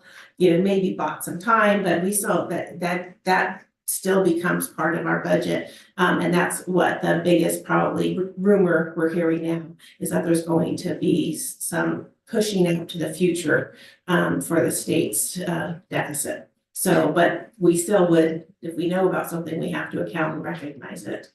So. And a couple on the slides that are part of the packet, just declining enrollment, TK-12 statewide is not new. We've talked about this. It's been like, a broken record in my world. But what's interesting is the NCES projection that you'll see there in blue, and the DOF, which is the Department of Finance.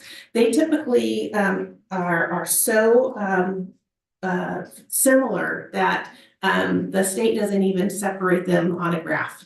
That's just like, these are our projections, but you can see that there's now some material differences in what the two agencies are projecting for TK-12 enrollment statewide, but unfortunately still on a decline. And but they are projecting that the state itself, not necessarily REM, but the state itself will have a budget deficits through 27-28 fiscal year. So, I think that they have their work cut out for them up in Sacramento, for sure. Next, that they're looking at, we still have some quarter, the quarter one in 2024 to look at, but we have right now in our May revise, we budgeted for a 0.76% COLA. It looks like it could be in the 8.8. It's less than 1%, but it could be up very, very slightly. Compared to the 0.76% that was projected just a month ago. And I just wanted to also mention too, there's in the slide just. Most school districts fiscally are strong right now because of one-time dollars. So that's a positive, and the state does have their rainy day funds, but there is some significant concerns for not only REM, but for the state moving forward, especially with the one-time funds expiring. We've talked about that, the inflation that isn't, it may be going down, but still high. And then one of the things I was thinking about when I was listening to a lot of the board members' comments is the advocacy too. And when bills are being discussed at the state level, one of the things that we've noticed, and this was the Late Start Bill was one, is that a bill could be passed with a zero financial impact. It's labeled as a no-cost bill, and then when it comes down to practical application, there's a huge cost. Okay, one of the things with some years ago, AB 218, which was a child sexual assault bill, it was passed through the legislature as a zero financial impact bill. But what it did is that it created, insurance hikes. It created the necessity for reserves. I'll have a little bit of an update for you tomorrow.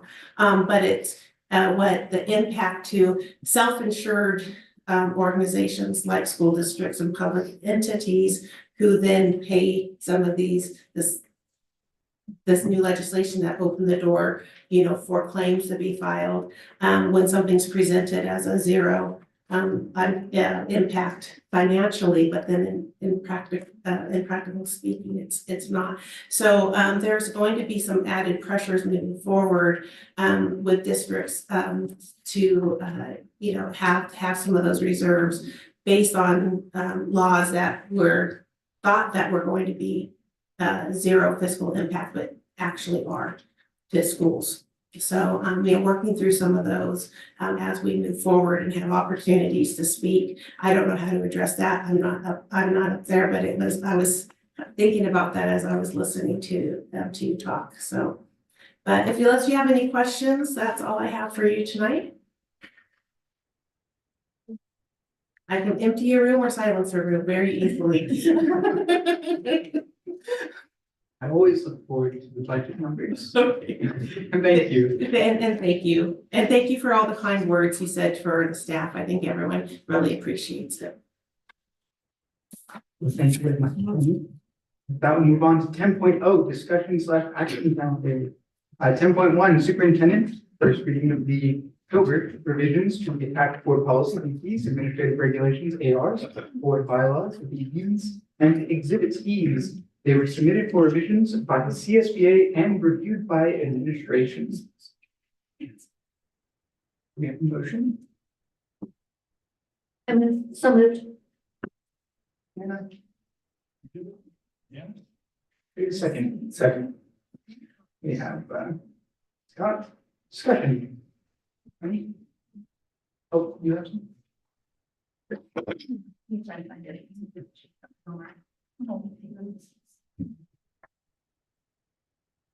Dr. Saviano, these are all recommended by CSBA going through legal evaluations and things like that.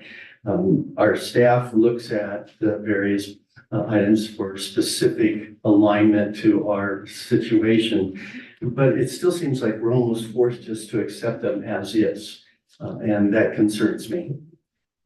You can also submit, come back and revise policies based on changes. And so we have the ability to do that. But these are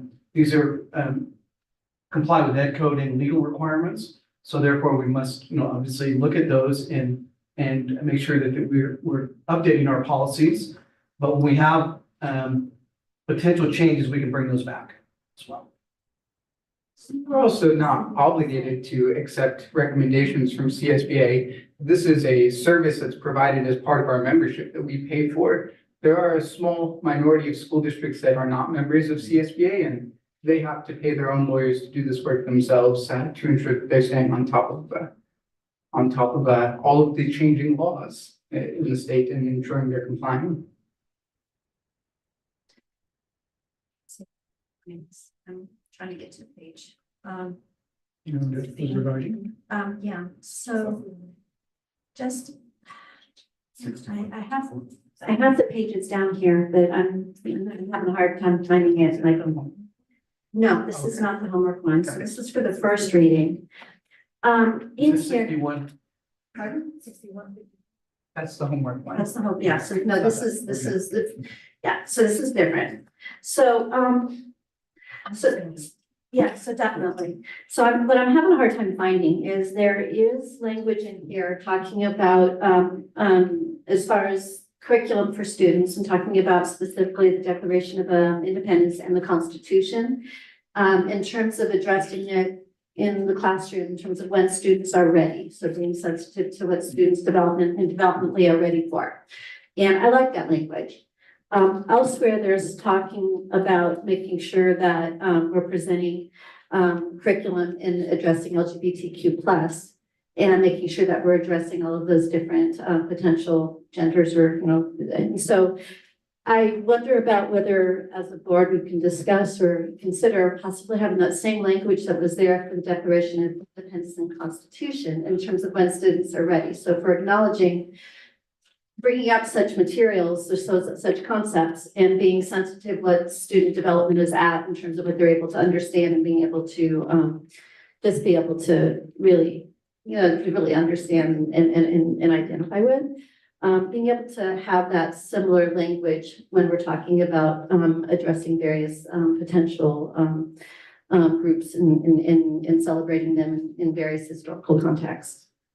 Anna, this is regulation 6161.1, selection and evaluation of instructional materials. Correct. So, I had notes on myself that it was on the PDF, pages 97, page 120, and page 143, 44. So I'm trying to find the specific verbiage that I was noticing. And I'm at a loss. So let me try and see if I can find it. But I was just, as a first reading, when I did just kind of skimming it, unfortunately not until today, that was just that language was really interesting to me. Yeah, spoke to me in terms of what this language used in talking about the Declaration of Independence and Constitution, and also looking at other kinds of more, more provocative concepts.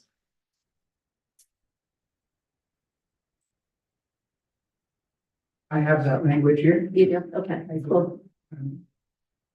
And it just says, as proposed in this first reading, it says, the role and contributions of Native Americans, African Americans, Latino Americans, Asian Americans, Pacific Islanders, European Americans, LGBTQ+ Americans, persons with disabilities, and members of other ethnic, cultural, religious, and socioeconomic groups to the total development of California and the United States.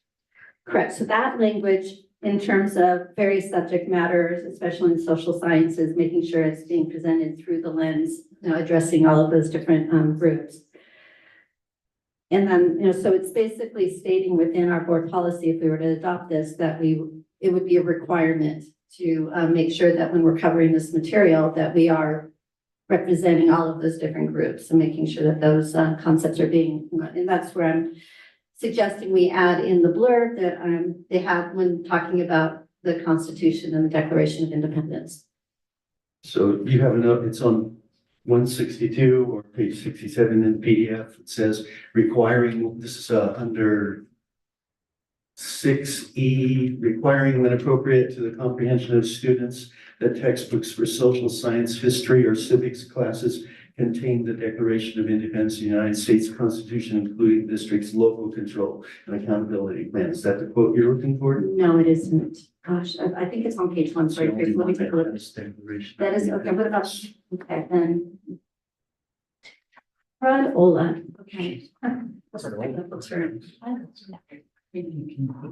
So in any case, it does say, it starts with saying, meet the requirements of Education Code 60040 through 60043 for specific subject content, including but not limited to, and then it lists out the requirements of that education code. So I think that's the language that's being referred to. However, we can take this back because this is our first reading. Right, no, definitely. So, and bring it back with and I'll find it, that's where, yeah, I will find it so that I can be more specific. It was just something that, again, I like the verbiage that was associated with looking at what students were ready to understand. We can bring that back for review. Thank you for that, Dana.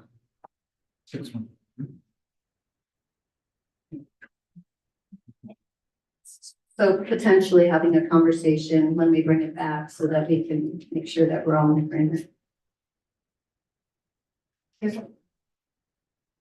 All you're proposing is refining language. You're not advocating for taking anything out that messes with that, correct? Good, just checking. I don't believe so. It's more a matter of making sure that we have the opportunity to have discussion based on what students are ready for. I would certainly be curious if it does materially change the understanding of that board policy. And I don't have the answer for that, but I'd be curious to know. That's something we can give to our attorneys. Yeah, we can have our legal department review that language and bring it back for discussion. And I'll provide more details when they can. When you can find it. Any notes? I'm so sorry for you. Yeah, I didn't. I was prepared. No, absolutely. With that in mind, we have, so we have a first and a second, and we've had our discussion on this first reading. Do you want to take our vote on that? Well, we're giving directions, I guess we're voting on the direction, which is to take a look at it through the lens of the attorney for massaging language. Yeah, and bringing it back. Dr. Saviano, I apologize if I shouldn't be asking this right now, but in that same document, it says that the contributions of all genders in all types of roles, including professional, educational, and executive roles. Can you tell me, how many genders do we identify as a school district? We can provide that information in our Friday update and give you that information. I don't have that. I'm sorry I didn't ask it previously. Apologize.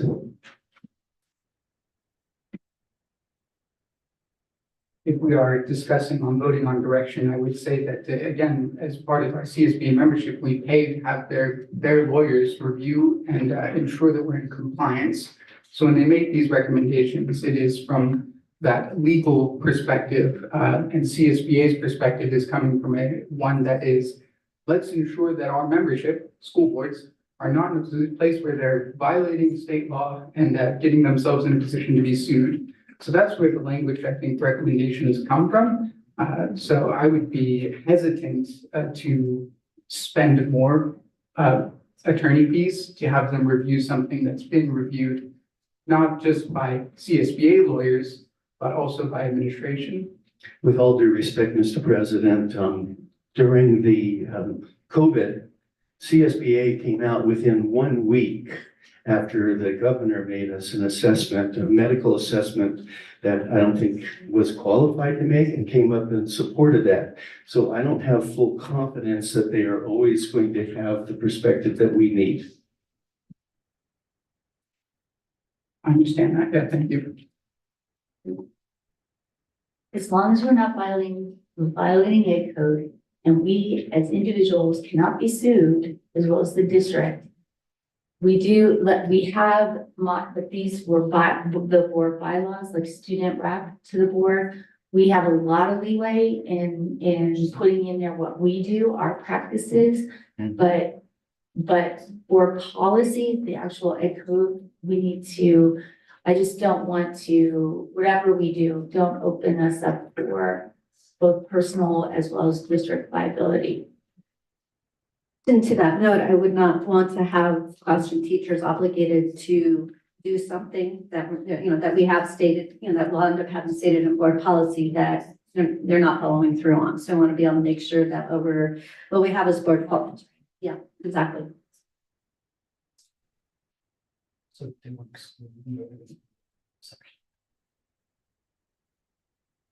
That's an excellent suggestion, and we want to amend this agenda item to move forward on the first reading for all except 6161.1.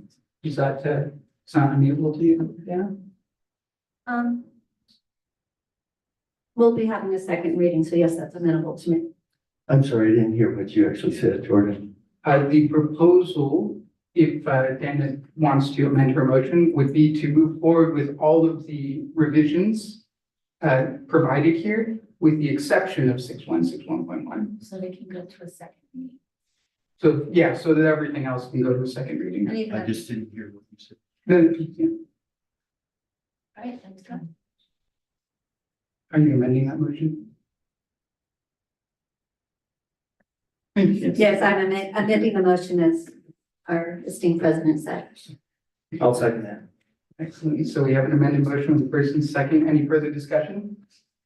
We'll go ahead and call for the vote on that. All in favor? Aye. Any opposed? Motion carries unanimously. Thank you. 10.2 Personnel Services, approval of the tentative agreement between the California School Employees Association and Room in the World Unified School District to increase the classified salary schedule 6% retroactive to July 1st, 2023, to eliminate the current maximum district contributions for medical plans and replace with a soft cap at a gold level plan effective July 1st, 2024, and to provide safety equipment to the security classification fiscal impact $571,193. Budget source unrestricted general funds and restricted general funds. Do we have a motion? So moved. Bill? Second. Was that Scott? Yes. Any discussion?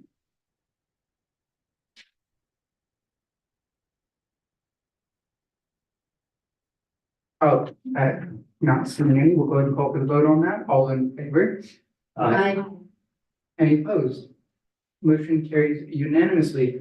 10.3 Personnel Services, approval to increase the career technical education salary schedule 6% effective July 1st, 2023, and to increase the career technical education salary schedule 1% effective July 1st, 2024. Fiscal impact $36,993. Budget source unrestricted general funds. Do we have a motion?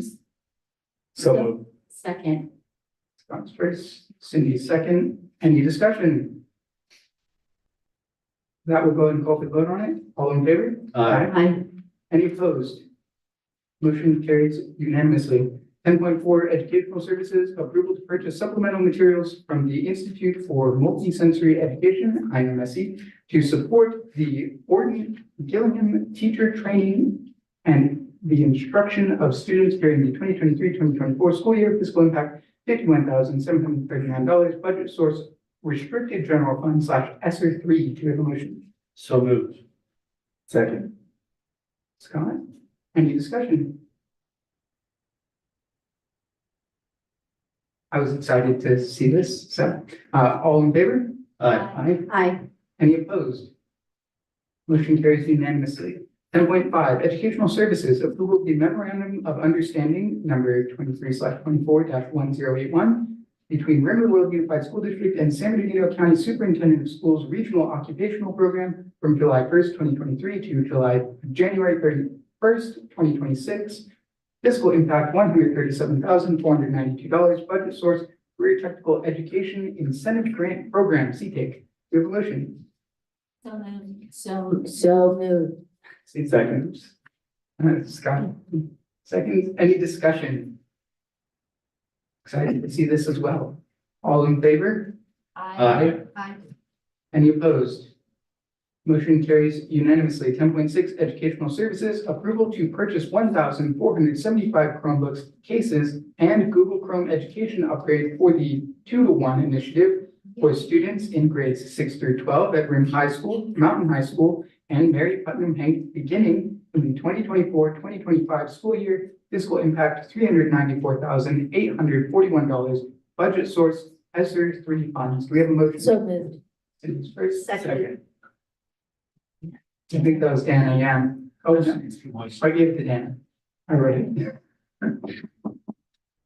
Any discussion? So does this mean that this is going to limit the use of cell phones in the classroom? No, but good try, Bill. Yes, that's exactly what it means. I do have a question, and I hope I don't want to be putting you on the spot, so it's okay if I don't have this information, but looking ahead in the coming years, have we already budgeted for the continuing to need to have that 2-to-1 ratio? Okay, yes. Oh, yes. Does this include the chargers? Yes, it does. Thank you. It includes the chargers, and we are excited to look at the sustainability cost. Mr. Malone was working on that, and Go Guardian is now charging by enrollment, not by device. Woo-hoo. Jen, I didn't understand exactly how that affects us though. So that's gonna affect us. So if you're looking at 2-to-1 for our students' access to their technology, you're not gonna pay for both. You're gonna pay for the enrollment of a student for access for any number of devices, because we're paying per student as opposed to. And another question, and hopefully with the same contract, upkeep, repair, because I know that can be exhausting and incredibly labor intensive for our folks. We do have a repair budget available, and again, it's something that we'll continue to review, revise, and analyze to make sure. Doesn't Mark take those home for free? Yeah, I can so placing them. All night. And then, yes, and then Title I comes On record. as needed. Thank you. I was pleased to see the use of ESSER 3 funds. I know that the expiration date on those funds are coming up, and that all districts are being a little more mindful of that. So glad to see some thoughtful uses being put towards those ESSER 3 funds. Any other discussion? Go ahead and call for the vote. All in favor? Aye. Any opposed? Motion carries unanimously. 10.7, educational services, approval to adopt and purchase the science curriculum from Savas and McGraw-Hill for an 8-year term for the Rim High School, Mountain High School, Mary Putnam Hank, and Rim Virtual Academy science classes beginning in the 2024-2025 school year. Fiscal impact $469,940. Budget source restricted lottery and ESSER 3 funds. Do we have a motion? So moved. Second. Discussion. Will consumables be included with this? Yes.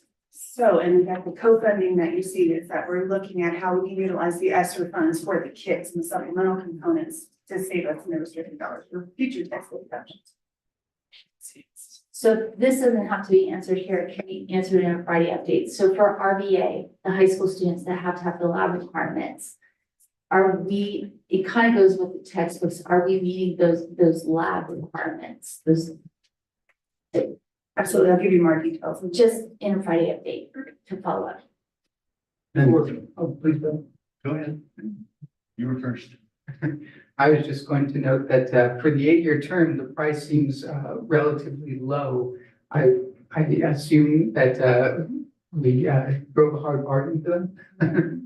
We did, and I want to thank our district librarian, Mrs. Clapper, as well as all of our secondary science teachers who were involved in the collaboration and going back and forth and looking at a thoughtful rubric that is looking at our NGSS standards across the board. And then looking at what is the best option for our students, what consumable items do we have, what we received for the pilot, and including those in terms of barcoding them in our Destiny system.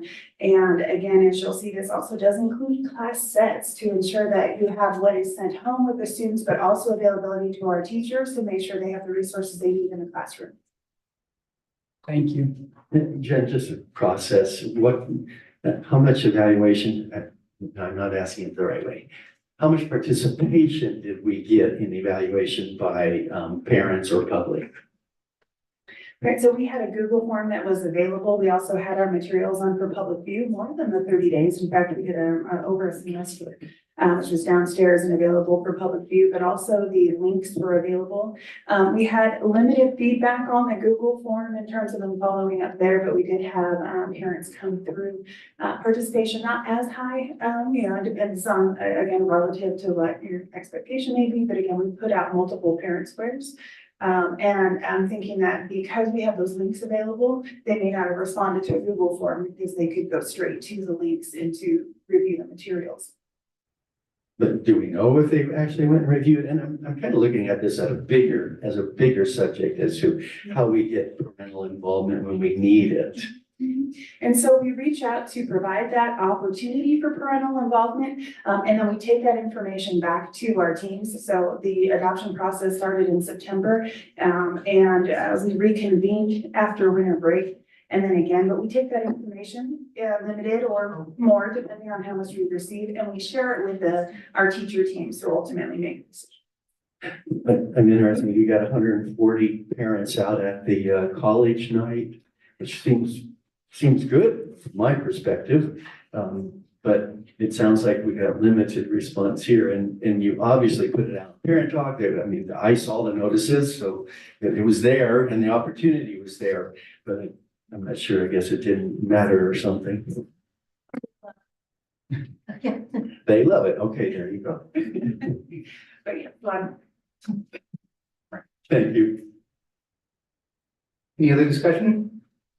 We'll go ahead and call for the vote on this. All in favor? Aye. Aye. Any opposed? Motion carries unanimously. 10.8 Educational Services, approval of resolution number 23/24-13 for the Rim of the World Unified School District to provide a course-based independent study program or in virtual academy for the 2023-2024 school year. Fiscal impact none. Do we have a motion? So moved. Second. Cindy's first, Bill second. Any discussion? Seeing none, we'll call for the vote. All in favor? Aye. Any opposed? Motion carries unanimously. 10.9, Business Services, approval of agreement with Urban Futures Incorporated to prepare master plan of facility needs and improvements for Rim of the World Unified School District. Fiscal impact $72,231. Budget source, other restricted local funds. Do we have a motion? So moved. Give it to Scott this time. Second. Second. Anna. Discussion.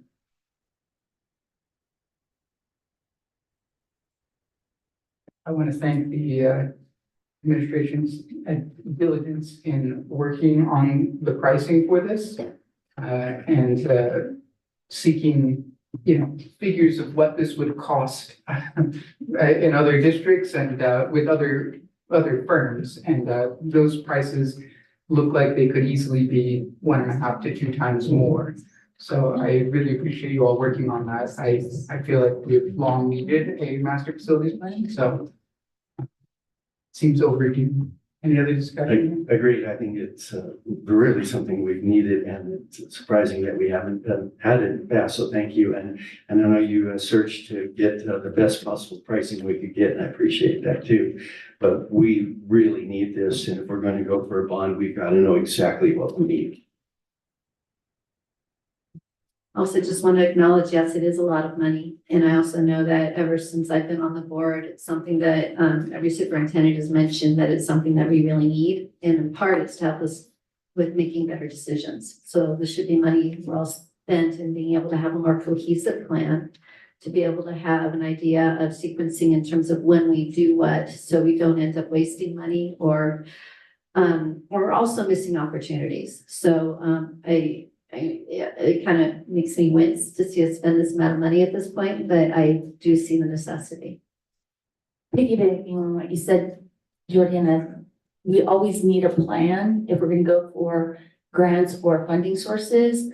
And we haven't had one, you know, like, oh, you wanna go for a technology grant? Well, you need a tech plan. And the same thing, like, if we wanna go for something that comes out that's very specific, we need to have a master plan to see where it fits and how we can prove that. So this is, because I know you talk a lot about us going after grants, and this will help facilitate that.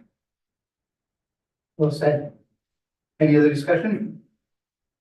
Go ahead and call for the vote on this. All in favor? Aye. Any opposed?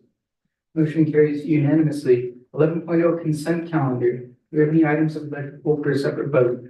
So Like to pull 11:15. 11:3, please. 11.3.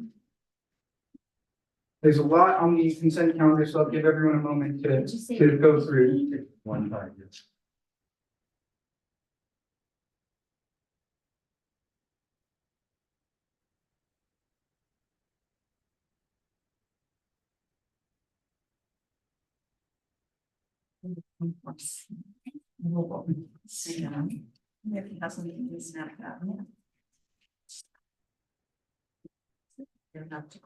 I read the document.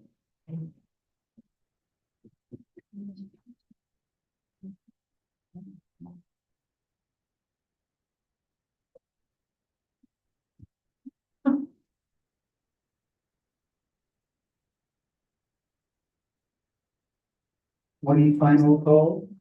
We have 11.3 and 11.16 pulled. Anything else?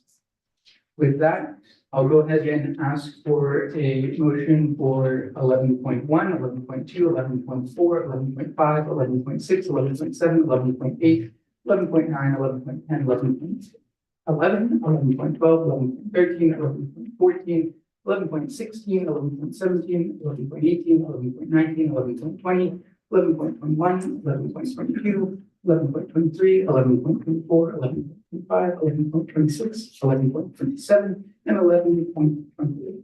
We have a motion. So moved. Cindy, you have a second? Second. Anna, discussion. I was pleased to see the deal that we continue to get from Care Solace. So I appreciate the work done there. I'm a big fan. Anything else?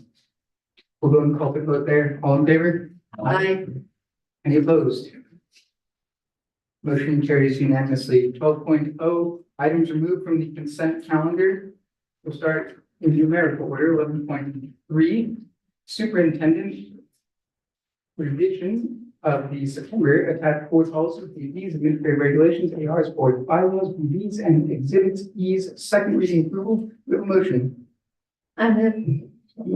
Dana, second? Second. All right, discussion. So for, included in there is policy 6154, and I'd like to have that pulled for potential revision and be able to vote on everything else, but have us revisit policy 6154. So, you know, I need to say why or no? Okay. Not giving me some reason. No secretive. No, I'm just kidding. I'm just kidding. Okay. You don't care. Crap. Well, it's getting a good one. Do you want to amend your motion? Or did you already make that motion? Sorry. So I will then go ahead and amend my motion to have, as poll policy 6154, but move ahead with voting on the rest of the, policies listed. So that motion, right? Scott, you second. Seconded. Any further discussion? With that, we'll go ahead and call for the vote. All in favor? Aye. Any opposed?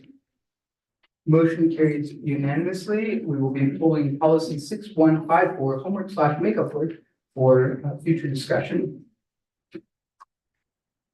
11.15, educational services, approval of the RIM Athletic Association bylaws to establish a school-wide parent booster club at Rim of the World High School. Fiscal impact none. Do we have a motion? I'll move. And do we have a second? Second. Wow. Okay, discussion. So I'm wondering how many of the booster clubs participated in the work on the bylaws, and how many of the booster clubs actually participate in that discussion of having a single booster club?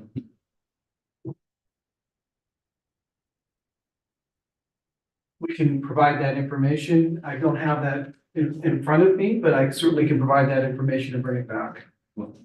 So if, what I'm gonna move to table this item, because I think that there would be value in having a committee of members, preferably presidents of the various booster clubs, to work together on the bylaws and have discussion together. The leaders or a significant person, I think the president is the best person.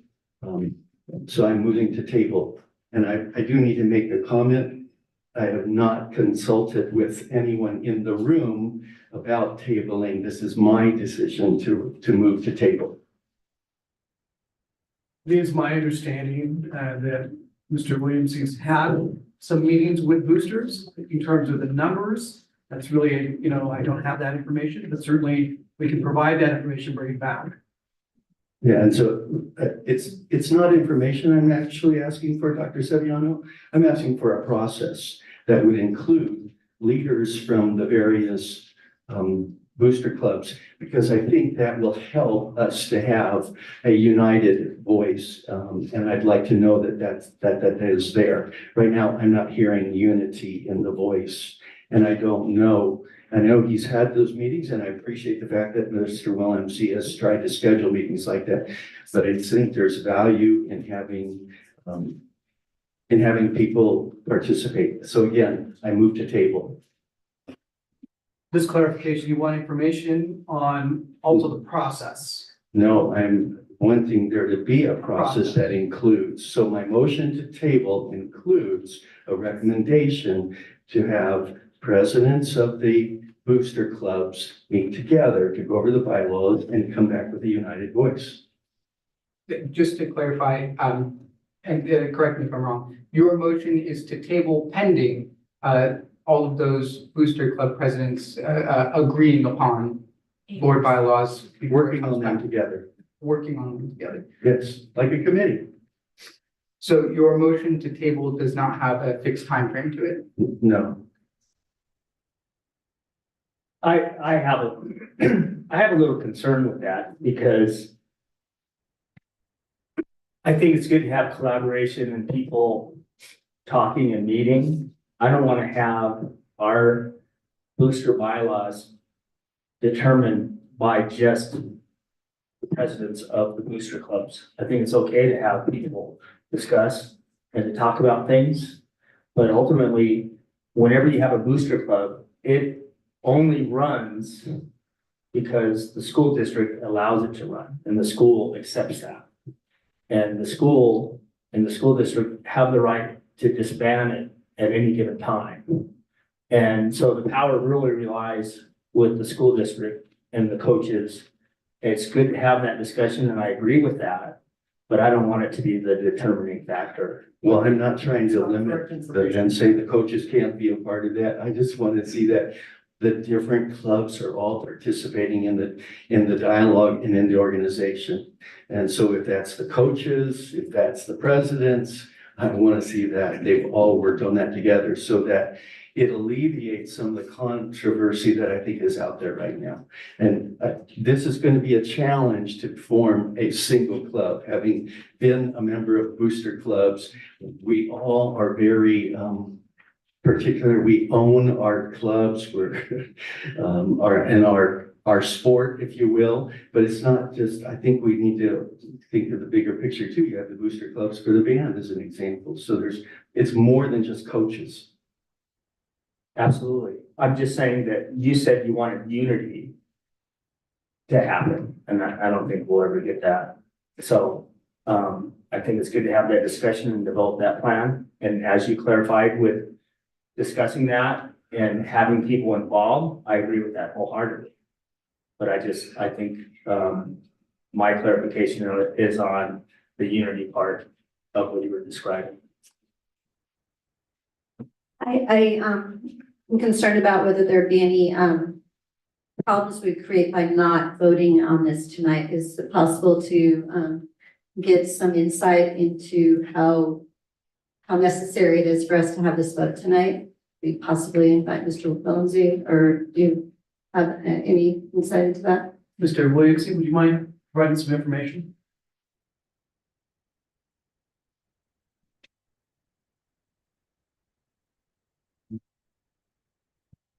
As far as the timing is concerned, We have it scheduled for us to vote on it, yea or nay tonight, and I want to know what the ramifications would be if we did not walk away with a up or down vote tonight. well, ultimately, as we've spoken with the parents as well as, what we like hearing forward tonight is that, it is a marathon, not a sprint. It's not necessarily what needs to be done right at any given time, is that we're moving in that right direction. I'm less concerned about what things are a month from now versus what they are 5 years from now. So I mean, that's certainly a reality that we can work within. Obviously, the quicker we get it off the ground, the more likely that we're able to get the structures in place in advance of fall sports, because we're up against the timeline a little bit at the end of the school year. But we're certainly willing to accommodate any timeline that you guys feel is necessary. Would the time frame between now and the next board meeting, would that be enough, or do you think you need more time than that? Well, which would be the workshop. No, it's not the workshop. We are not scheduling. No, the next. We are protecting that. It would be May 16th. May 16th, we go through a process on May 16th, that would be a problem.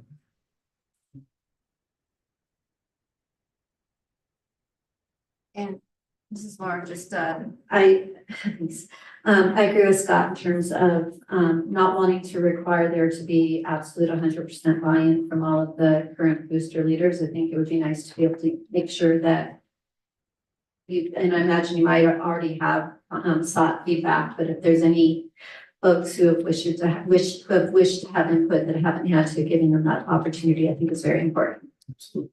If I clarify, I'm not suggesting unanimous, but I'm suggesting that they all work together. I get hesitant because they may not be available from scheduling issues. It's just more that those interested parties who wish to have a voice are given the opportunity to have a voice. I would be inclined to agree. I am concerned about tabling a motion pending an action that is not controllable within our district. Because that could mean that it is tabled essentially indefinitely. So I would love to see at least a tentative timeline, timetable, if you would consider that in the motion. I'm okay with a timeline. I was just, I don't think you can just table without definition. And I didn't want it to be tabled indefinitely and be forgotten. That's not my goal. So if we want to say table until the next meeting, but I don't want it until the next meeting to be why it's being tabled.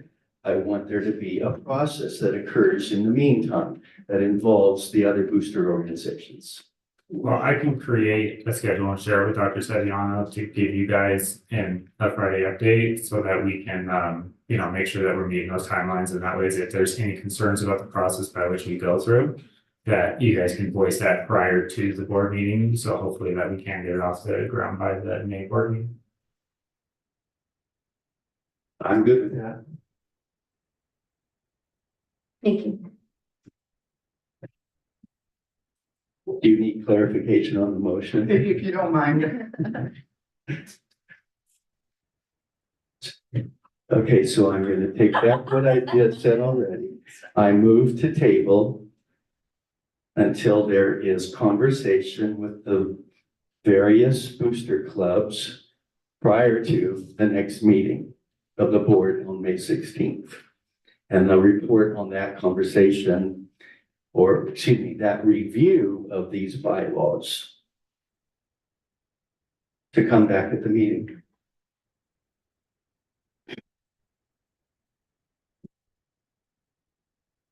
It started out a lot simpler.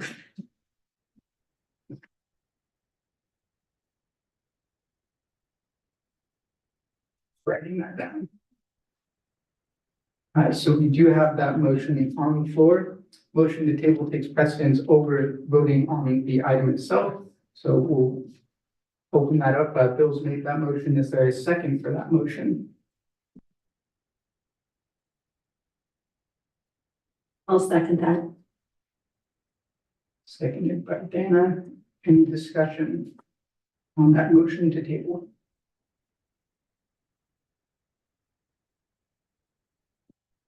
Okay.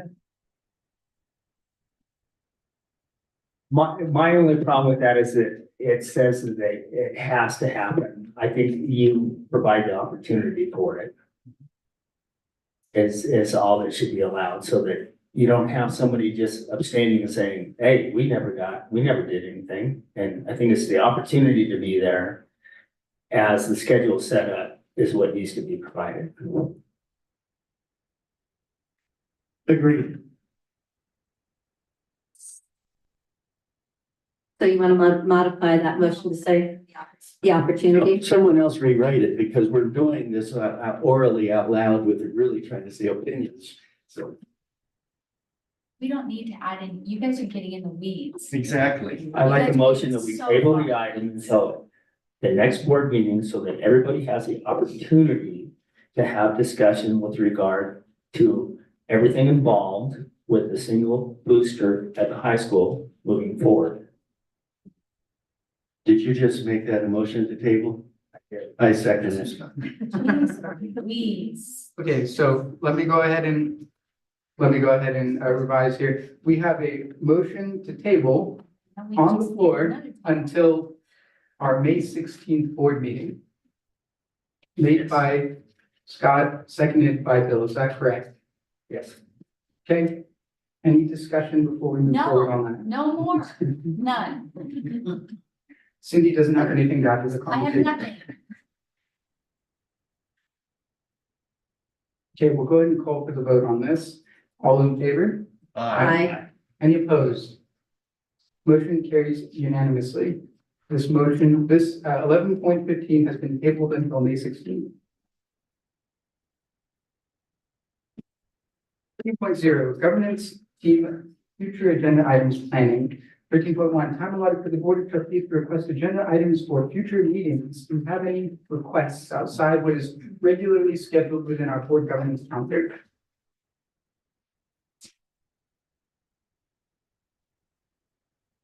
Yeah, none. We'll go and move forward to 14.0 future meeting dates, board meeting workshop, May 2nd, 2024, 4:00 p.m. here at the district office, 24740 San Moritz Way, Crestline, California, 92325. We have a regular board meeting, May 16th, 2024 at 5:30 p.m. here at the district office, same address, and a regular board meeting at June 6th, 2024, 5:30 p.m. at the district office, same address. Just letting you know that I will be MIA June 6th. I have a wedding out of town.